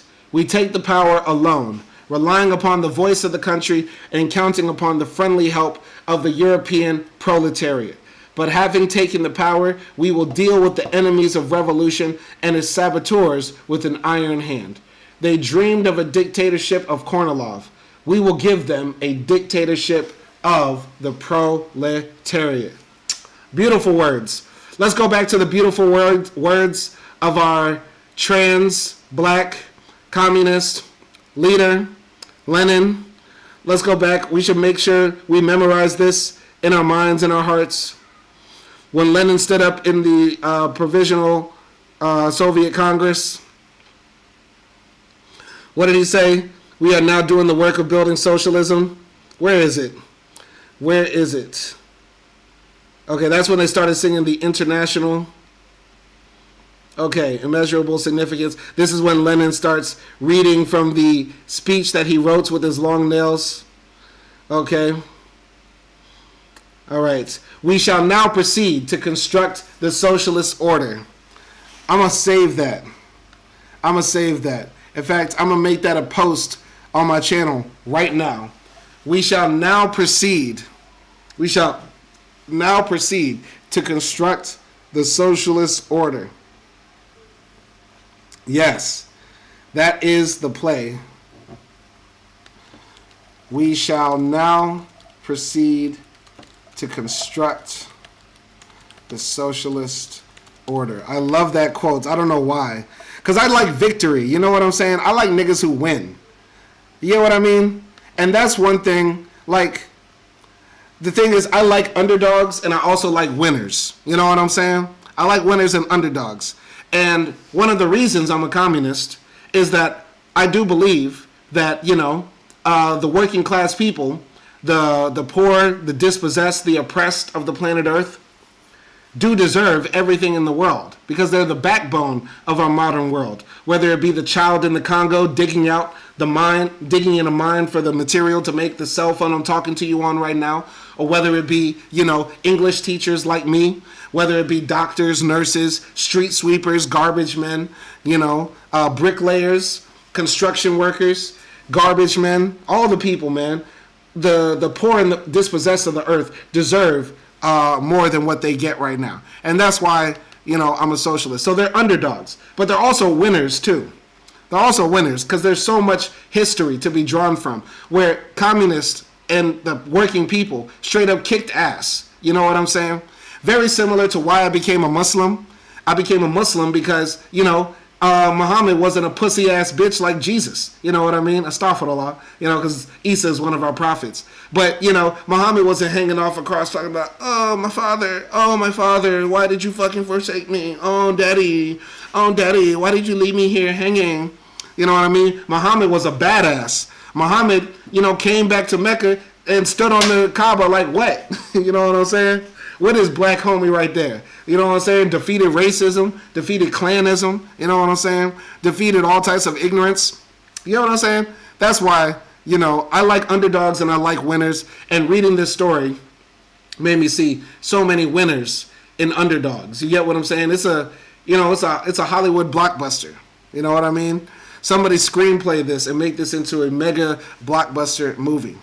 Okay, who could play Lenin? You know who could play a good Lenin? The guy who was in Jurassic Park. Who was in the first Jurassic Park? Cast. Who was the guy that played the doctor? Jeff Goldblum. You know who could play Trotsky in the movie? Jeff Goldblum. Somebody write that script and send it to Jeff Goldblum. I could see him playing a fabulous Trotsky. You know what I'm saying? Not that we're begging for bourgeois representation and bastardization of these working class victories and stories, but I'm just saying. Anyway, we're jumping now to the conclusion. These are 3 final pages that we are reading of this text, and then this will be the end of the live stream. I will give out final thank yous and shout outs at the end. Final 3 pages coming right here, right now. Conclusion. A remarkable consecutiveness of stages is to be observed in the development of the Russian Revolution, and this for the very reason that it was an authentic popular revolution, setting in motion tens of millions. Events succeeded, each one as though obeying laws of gravitation.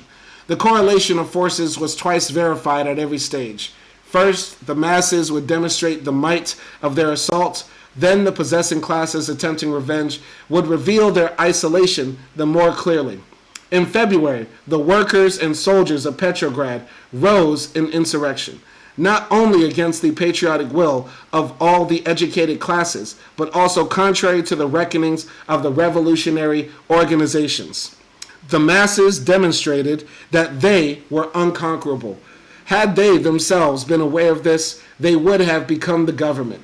But there was not yet a strong and authoritative revolutionary party at their head.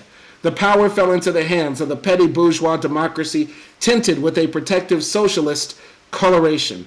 The Mensheviks and social revolutionaries could make no other use of the confidence of the masses but to summon to the helm the liberal bourgeoisie, who in this turn could only place the power slipped to them by the compromisers at the service of the interest of the Entente. In the April days, the indignation of the regiments and factories, again, without the summons of any party, brought them out on the streets of Petrograd to resist the imperialist policy of the government wished on them by the compromisers. This armed demonstration attained an appearance of success. Milikov, the leader of Russian imperialism, was removed from the government. The compromisers entered the government, superficially as plenipotentiaries of the people, in reality as callboys of the bourgeoisie. Without having decided one of the problems which had evoked the revolution, the coalition government violated in June the de facto armistice that had been established on the front, throwing the troops into an offensive. By this act, the February regime, already marked by the declining thrust of the masses and the compromisers, dealt itself a fatal blow. The period, opened a direct preparation for the second revolution. At the beginning of July, the government, having all the possessing and educated classes behind it, was prosecuting every revolutionary manifestation, whatever, as treason to the fatherland and aid to the enemy. The official mass organizations, the Soviets, the social patriotic parties, were struggling against a coming out with all their power. The Bolsheviks, for tactical reasons, were trying to restrain the workers and soldiers from coming into the streets. Nevertheless, the masses came out. The movement proved unrestrainable and universal. The government was nowhere to be seen. The compromisers hid. The workers and soldiers proved masters of the situation in the capital. Their offensive went to pieces, however, owing to the inadequate readiness of the provinces and the front.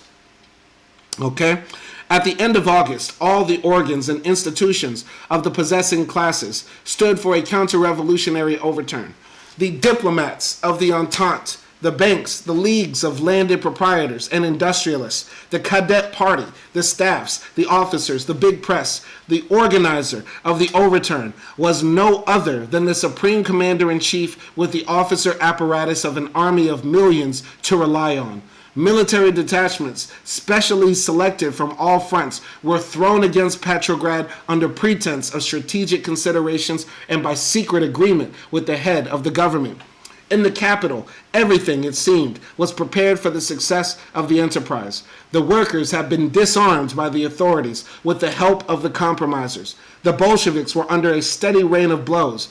The more revolutionary regiments had been removed from the city. Hundreds of specially selected officers were concentrated in shock brigades. With the officer schools and Cossack detachments, they should constitute an impressive force. And what happened? The plot, patronized, it would seem, by the gods themselves, barely came in contact with the revolutionary people. It scattered in dust. These two movements, at the beginning of July and the end of August, relate to each other as a theorem and its converse. The July days demonstrated the might of the self-dependent movement of the masses. The August days laid bare the complete impotence of the ruling groups. This correlation signalized the inevitability of a new conflict. The provinces and the front were meanwhile drawing closer to the capital. This predetermined the October victory. The ease with which Lenin and Trotsky overthrew the last coalition government of Kerensky, wrote the cadet Nabokov, revealed its inward impotence. The degree of this impotence was an amazement at that time, even to well-informed people. Nabokov himself seems hardly aware that it was a question of his impotence, that of his class, of his social structure. Just as, from the armed demonstration of July, the curve rises to the October insurrection, so the movement of Kornilov seems a dress rehearsal of the counter-revolutionary campaign undertaken by Kerensky in the last days of October. The sole military force against the Bolsheviks found out at that front by the Democratic commander-in-chief after his flight under cover of the little American flag was that same 3rd Cavalry Corps which 2 months before had been designated by Kornilov for the overthrow of Kerensky himself. The commander of the corps was still the Cossack general, Krasnov, militant monarchist placed in this post by Kornilov. A more appropriate commander for the defense of democracy was not to be found. Moreover, nothing was left of the corps but its name. It had been reduced to a few Cossack squadrons, who after an unsuccessful attempt to take the offensive against the Reds near Petrograd, fraternized with the revolutionary sailors and turned Krasnov over to the Bolsheviks. Kerensky was obliged to take flight both from the Cossacks and the sailors. Thus, 8 months after the overthrow of the monarchy, the workers stood at the head of the country, and they stood firmly. Beautiful, beautiful right here. I'm going to go to the comments real quick. Carrot says, I will close by saying that Traore was always wearing fatigues. It's much like Sankara and Castro dig. That is self-imposed abstemiousness to remind themselves from falling into self-aggrandizement. I understand, but it's not about what clothes you wear. I'm dressed like a bourgeois, liberal, black-ass preacher. I'm dressed like right now I'm about to tell you pull yourself up by your bootstraps. Or I'm dressed like I'm legal counsel to Benjamin Crump. You know, we're going to shake down these white folks and get some money for killing black folks. Like, I'm dressed like that. I'm dressed like I'm Al Sharpton's personal assistant. Like I'm trying to get an internship at Rainbow Push. You know what I mean? I'm dressed like that. But I have the heart of Che Guevara, the heart of Malcolm X, the heart of Huey P. and Bobby Seale, the heart of Asada. So it's not about what you wear, okay? And I know that's not the point you're making. I'm just saying that nigga's musty. Ibrahim Traore is a musty bastard. He's a musty bastard who's leading a bourgeois revolution, not actually trying to do anything good for his people. Okay, he's just leading them down the road to let Burkinabes become hunting items for rich French people. I would not be surprised. I will not be surprised if Ibrahim Traore starts doing a little dangerous game activity. You know, if they start legalizing Russian white people who, you know, want to do some paramilitary activities to shoot innocent people in Burkina Faso. And this is not new. If you know, they used to, rich Italians and rich French people used to go to Bosnia to shoot people in Sarajevo. Look this up. This is a fact. Human hunting has been happening for a long ass time. And it's been a very profitable thing too. Pay $40,000, $50,000 to go hunt some people. This has happened before. In Bosnia, there are credible reports of French, Italians, and other rich people from around the world, you know, hanging out with the Serbian military, shooting down at people in the besieged city of Sarajevo. And so, yeah, I would not be surprised if that starts popping off in Burkina Faso. Ibrahim Traore is a musty bourgeois bastard who just led a Toyota pickup coup. And y'all are calling him Sankara 2.0? No. The nigga's uneducated, unprincipled, undisciplined, and just bourgeois nationalist, chauvinist bullshit. Okay? All right? Yeah. Anyway, what Trotsky is laying down here is very interesting. As a sociologist in training, I disagree with Trotsky's contentions that revolutions are scientific in a way. In a sense, I do agree with the idea of historical materialism and dialectical materialism, in the sense that opposing forces meet, counteract, and one sublimates the other, and then something new is born, etc. If you want to look at the revolution like that, then yes, You know what I'm saying? But a revolution is not scientific in the sense that it is replicable. Anything scientific has to be replicable, challengeable, so that we can constantly test it against the scientific method. But revolutions are once in a lifetime type of thing. We can't replicate exactly the French Revolution, the Russian Revolution, the Paris Commune, the Haitian Revolution, the American Revolution, right? None of these can be perfectly replicable because they are people acting in a specific moment in time. But we can take inspiration from them, and we can see and highlight that many of the parallels of their society and time also exist in our society and time. Many of the contradictions of their time exist in our time, primarily the primary one between capitalism and the people that work under capitalism. So yeah, Trotsky is just relaying the events of the months between February and October and how they overcame so much. So it's sort of like he's just summarizing everything we've read so far. Okay. All right. All right. Carrot says he loved this journey, learned a lot. Lemony Fresh Pie is dropping mad 100s. I appreciate that. I would like to know what y'all learned, what y'all gained from any of the episodes of us reading this book. We still have one more. We have 2 more pages to go. Sorry. Okay, we have 2 more pages to go. So, who would believe it?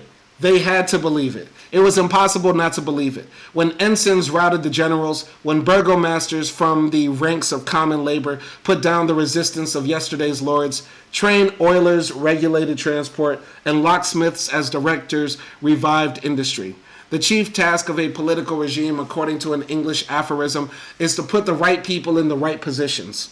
How does the experiment of 1917 look from this point of view? During the first 2 months, Russia was ruled through right of monarchic succession by a man inadequately endowed by nature who believed in saints, mummies, and submitted to Rasputin. During the next 8 months, the liberals and Democrats attempted from their governmental high places to prove to the people that the revolution had been accomplished in order that all should remain as before. No wonder those people passed over the country like a wavering shadows, leaving no trace. From the 25th of October, the man at the head of Russia was Lenin, the greatest figure in Russian political history. He was surrounded by a staff of assistants who, as their most spiteful enemies acknowledged, knew what they wanted and how to fight for their aims. Which of these 3 systems, in the given concrete conditions, proved capable of putting the right people in the right positions? The historic ascent of humanity, taken as a whole, may be summarized as a succession of victories of consciousness over blind forces. I repeat, the historic ascent of humanity, taken as a whole, may be summarized as a succession of victories of consciousness over blind forces. In nature, in society, in man himself. Critical and creative thought can boast of its greatest victories up to now in the struggle with nature. The physico-chemical sciences have already reached a point where man is clearly about to become a master of matter. But social relations are still forming in the manner of the coral islands. Parliamentarism illumined only the surface of society, and even that with a rather artificial light. And by the surface of society, I think Trotsky means the upper crust. When you create a democracy, essentially what you're creating is more room for the upper crust of society to have say over that society. Okay, in comparison with monarchy and other heirlooms from the cannibals and cave dwellers, democracy is of course a great conquest, but it leaves the blind play of forces in the social relations of men untouched. It was against this deeper sphere of the unconscious that the October Revolution was the first to raise its hand. The Soviet system wishes to bring aim and plan into the very basis of society, where up to now only accumulated consequences have reigned. Enemies are gleeful that 15 years after the revolution, the Soviet country is still but little like a kingdom of universal well-being. Such an argument, if not really to be explained as due to blinding hostility, could only be dictated by an excessive worship of the magic power of socialist methods. Capitalism required 100 years to elevate science and techniques to the heights and plunge humanity into the hell of war and crisis. To socialism, its enemies allow only 15 years to create and finish a terrestrial paradise. We took no such obligation upon ourselves. We never set these dates. The process of vast transformations must be measured by an adequate scale. Very, very interesting what Trotsky is saying here. He's saying, like, it's been 50 years since the Bolsheviks came to power, and people are saying, look at that, socialism failed. Can't you tell? Communism doesn't work because it's been 15 years since the Bolsheviks. So this is the thing. When people like Harvester or other anti-communists jump in and they say communism never worked, they were literally saying that right at the time when they were trying to build socialism. And never mind the fact that from the very beginning, as we have read in this book multiple times, the Western powers were fiddling and fucking up and fudging around in pre-revolutionary Russia or pre-Soviet Russia. Literally, the Americans tried to reinstall Kerensky, had him riding around in a car with an American flag. You get what I'm saying? So, it's very interesting that, the same criticisms that we have seen in our present day were used and thrown out during Trotsky's time as well. Showing once again that, right-wingers are never going to advance their line of thinking. Somebody who's an ardent anti-communist is going to die an anti-communist. We're not here to convince right-wingers. We're here to wake up the minds of the working people and organize them as well. Okay? Anyway, final page. But the misfortunes which have overwhelmed living people, the fire and bloodshed of the Civil War, do the consequences of a revolution justify in general the sacrifices it involves? The question is teleological and therefore fruitless. It will be as well to ask in face of the difficulties and griefs of personal existence. Is it worthwhile to be born? Melancholy reflections have not so far, however, prevented people from bearing or being born. Even in the present epoch of intolerable misfortune, only a small percentage of the population of our planet resorts to suicide. But the people are seeking the way out of their unbearable difficulties in revolution. It is remarkable that those who talk most indignantly about the victims of social revolutions are usually the very ones who, if not directly responsible for the victims of the World War, prepared and glorified them, or at least accepted them. Damn! It is our turn to ask, did the war justify itself? What has it given us? What has it taught? So once again, one of the main arguments people throw against communists is that, the Soviet Union was so bad, so many people died. Don't you realize that so many people died in the name of Soviet, whether it be the Great Purge or the Russian Civil War or the gulags or the blah, blah, blah, blah, blah, blah, blah. But Trotsky is saying it right here. Trotsky said it right here, even in his own time. It's remarkable that those who talk indignantly about the victims of our revolution are usually the very ones who are happy. In fact, they were responsible for World War I, one of the most useless, bloody wars of all time, where millions of people were gunned down in machine gun fire and died from toxic gas. But they never say anything about the capitalist countries that waged the war, technically against their own working class. Because then the rich folks weren't out there fighting. The rich politicians that sent the people out there to fight weren't out there fighting. It's always poor working class people that die on the front line. So very interesting what Trotsky is laying out here. For anybody who says the communists killed so many people. Nigga, how many people died during World War I? How many people died during World War II? When we were fighting fascists, and how many communists died fighting against fascism? Anyway, Lemony says it's also extremely disrespectful to those who died as revolutionaries. Each of them was willing to die for a better future. Absolutely true. So yeah, these arguments that we are dealing with now that seem to be incessant were also arguments that even literally Leon Trotsky himself and Lenin himself were dealing with. Anyway, all right. It will hardly pay now to pause upon the assertions of injured Russian proprietors that the revolution led to the cultural decline of the country. That aristocratic culture overthrown by the October Revolution was in the last analysis only a superficial imitation of higher Western models. Remaining inaccessible to the Russian people, it added nothing essential to the treasure store of humanity. The October Revolution laid the foundation for a new culture, taking everybody into consideration, and for that very reason, immediately acquiring international significance. Even supposing for a moment that owing to unfavorable circumstances and hostile blows, the Soviet regime should be temporarily overthrown, the inexpugnable impress of the October Revolution would nevertheless remain upon the whole future development of mankind.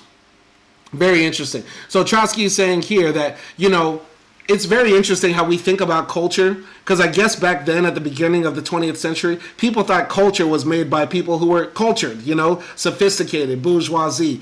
And I guess that would make sense because you would need a lot of free time to be able to write a great novel or compose a great symphony. And those people usually were landlords or, business owners. You get what I'm saying?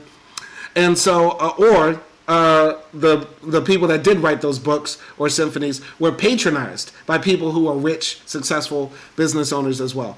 And so one of the criticisms of the October Revolution, the Soviet takeover, is that, you killed Russian culture. Well, Trotsky replies, no, our culture now is not just rich people writing crazy books about their melodramatic lives. It's actually now all of the people of Russia who are included, and that's more impactful than just a few rich people's books and symphonies. Very interesting. This is the final paragraph of the book right here. I promise you. You can see it right here. The language of the civilized nations has clearly marked off two epochs in the development of Russia, where the aristocratic culture introduced into world parlance such as barbarisms as czar, pogrom, Connaught. October has internationalized such words as Bolshevik, Soviet, and Piatletka. This alone justifies the proletarian revolution, if you imagine that it needs justification. So essentially, what Trotsky is saying here is that the old Russia, the culture, and what it will be remembered by is barbarism, killing mass amounts of Jewish people. A czar ruling over an empire where he sends hundreds of thousands of men to die on the front line with the move of his pinky. Landlords exploiting the people. Okay? That's what the Russian Revolution will be remembered by. Meanwhile, the October, that's what Tsarist Russia will be remembered by. The October Revolution internationalized Soviets, basically workers' councils, Bolsheviks, those who, fight for a better world, and communism in general. The idea that we can have a society from each according to his ability, to each according to his needs, and no exploitation, no worker exploitation. Absolutely a great way to end it. That is the end of the book. That's the end. That's the end of the history of the Russian Revolution. We made it. We made it to the end. Are y'all happy? I started this journey because my guy Kareth suggested that I read a fictionalized book about the history of the Russian Revolution. And now here we are, just reading one of the most profound books. And, I've learned so much from this. I guess my three main takeaways are that liberal is now a slur. I will now call people liberal with the hard L, like a loogie. You know what I'm saying? Nobody likes a compromiser. Don't compromise on your belief. Be hardline, and there's no problem with being in the minority. Okay, that's another thing. Us socialists and leftists need to learn proper propaganda to soldiers and police. That's something else I've learned. Working class struggle is real, and collaboration with the rural folks is very important too. Rural people are just as revolutionary, even though they might seem a bit backward. Another thing is that I learned about the separation of Marxism and Marxism-Leninism, at least, like Lenin's great contribution.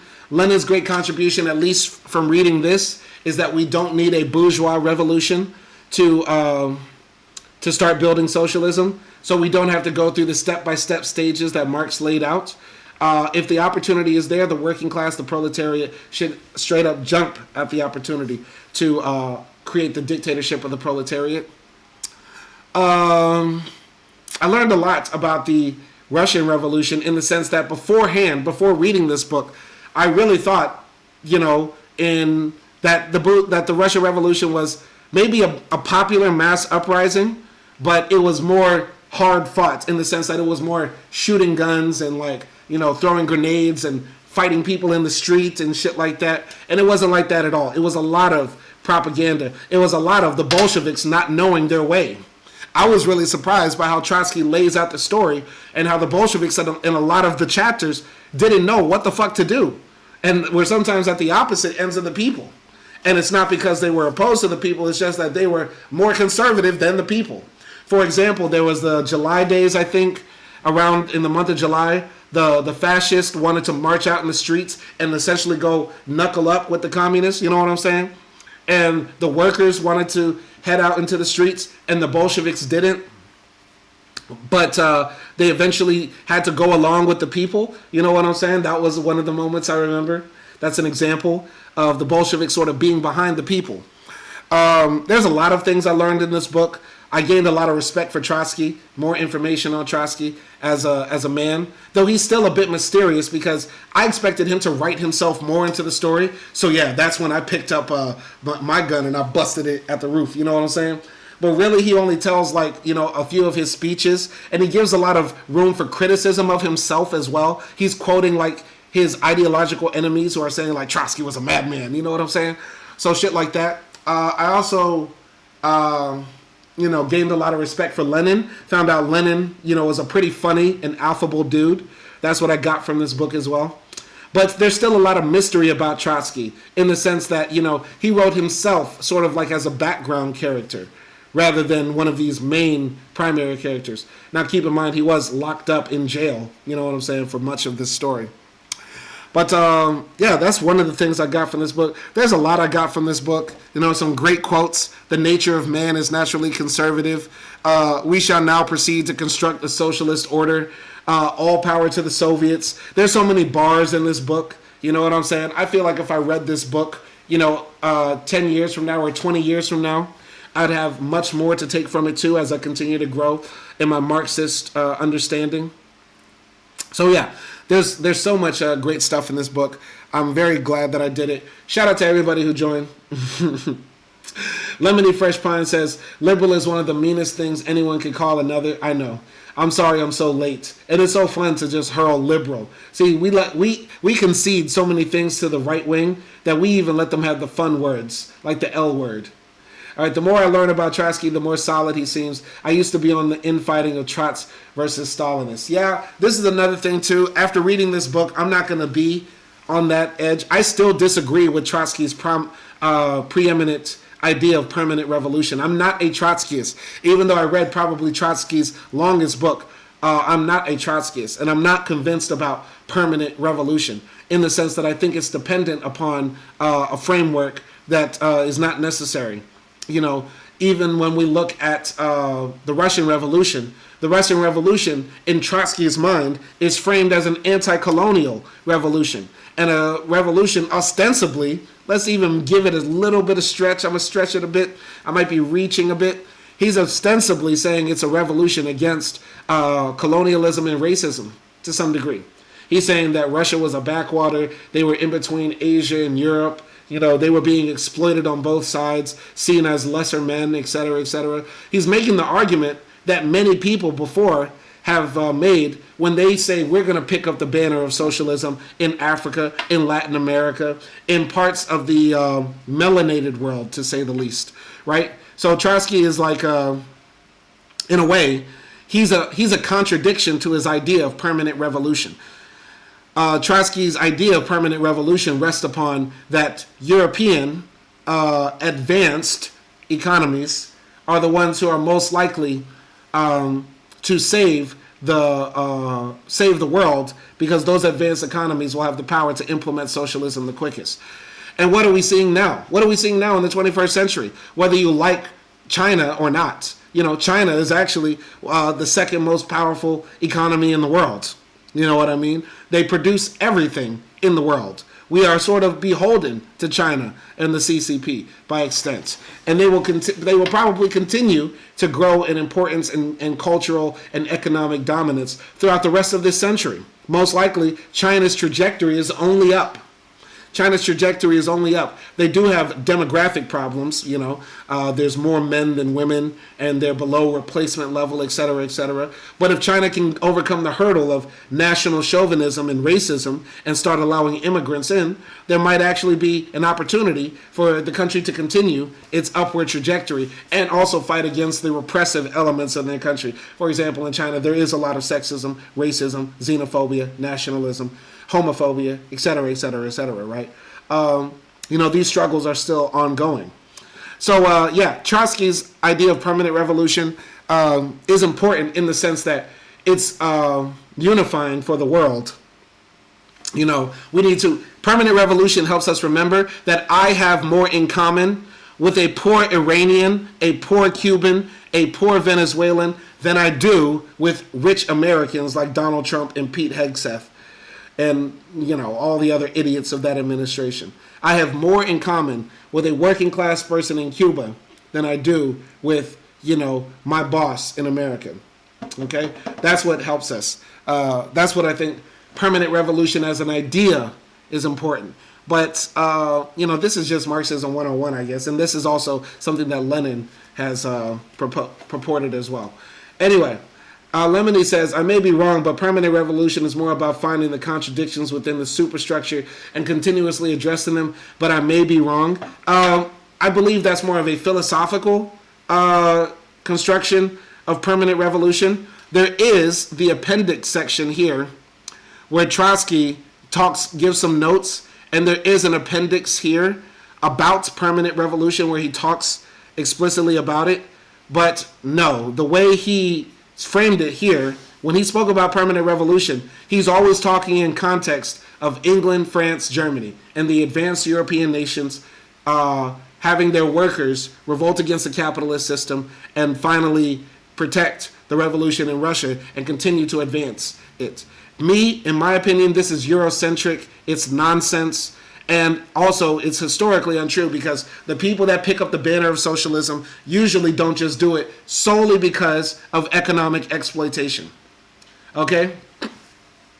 I wouldn't just be, listen, we react to our material conditions.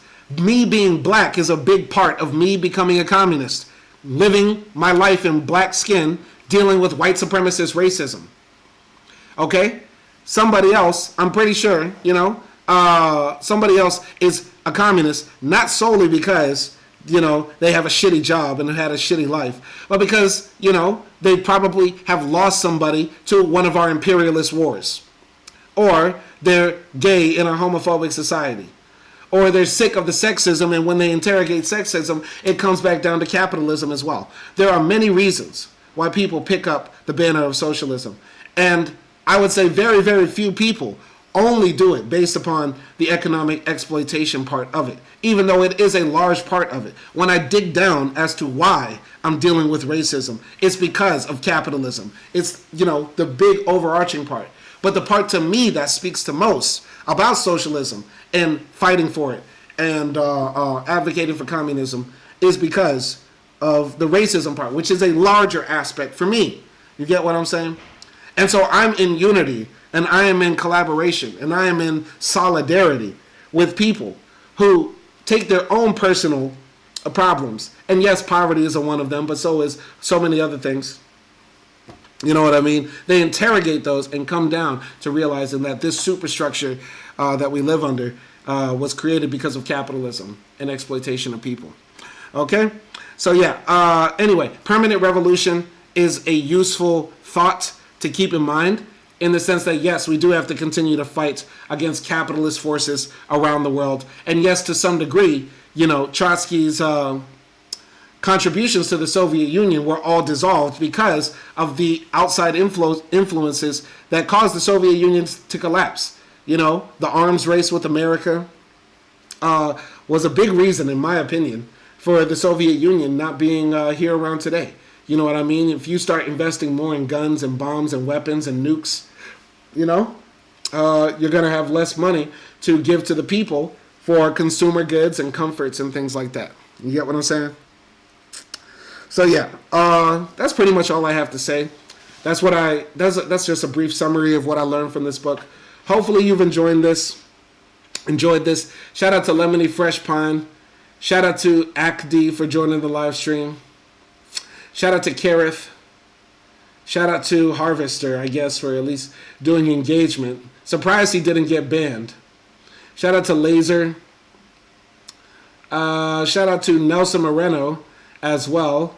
And everybody else who joined the live stream. We're going to close the polls right now. Let me see what you idiots said in the polls. Let me see what you proles said in the polls. Ha ha ha ha ha ha ha. What did you proles say in the polls? Let's go to the horizontal live stream.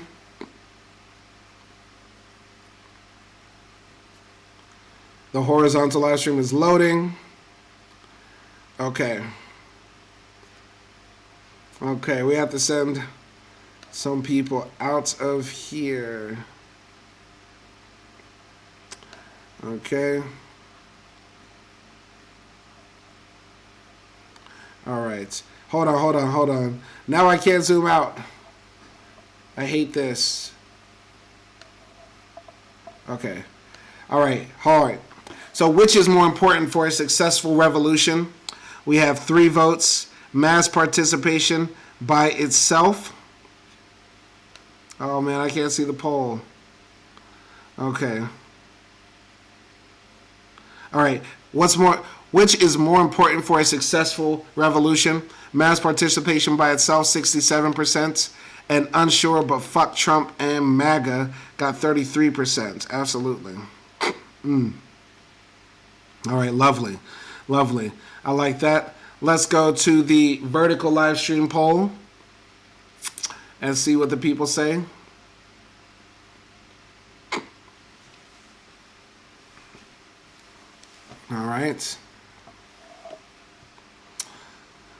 All right, we got a lot of answers here. 39 votes. Okay. So, can lasting social change happen without taking state power? Yes, mass movements are enough. No, political power must be won. Depends on historical situation. 36%. All right, so the one with the most votes got 36%, and that depends on historical situation. 28% said unsure, but fuck Trump and MAGA. Okay? 23% said no, political power must be won.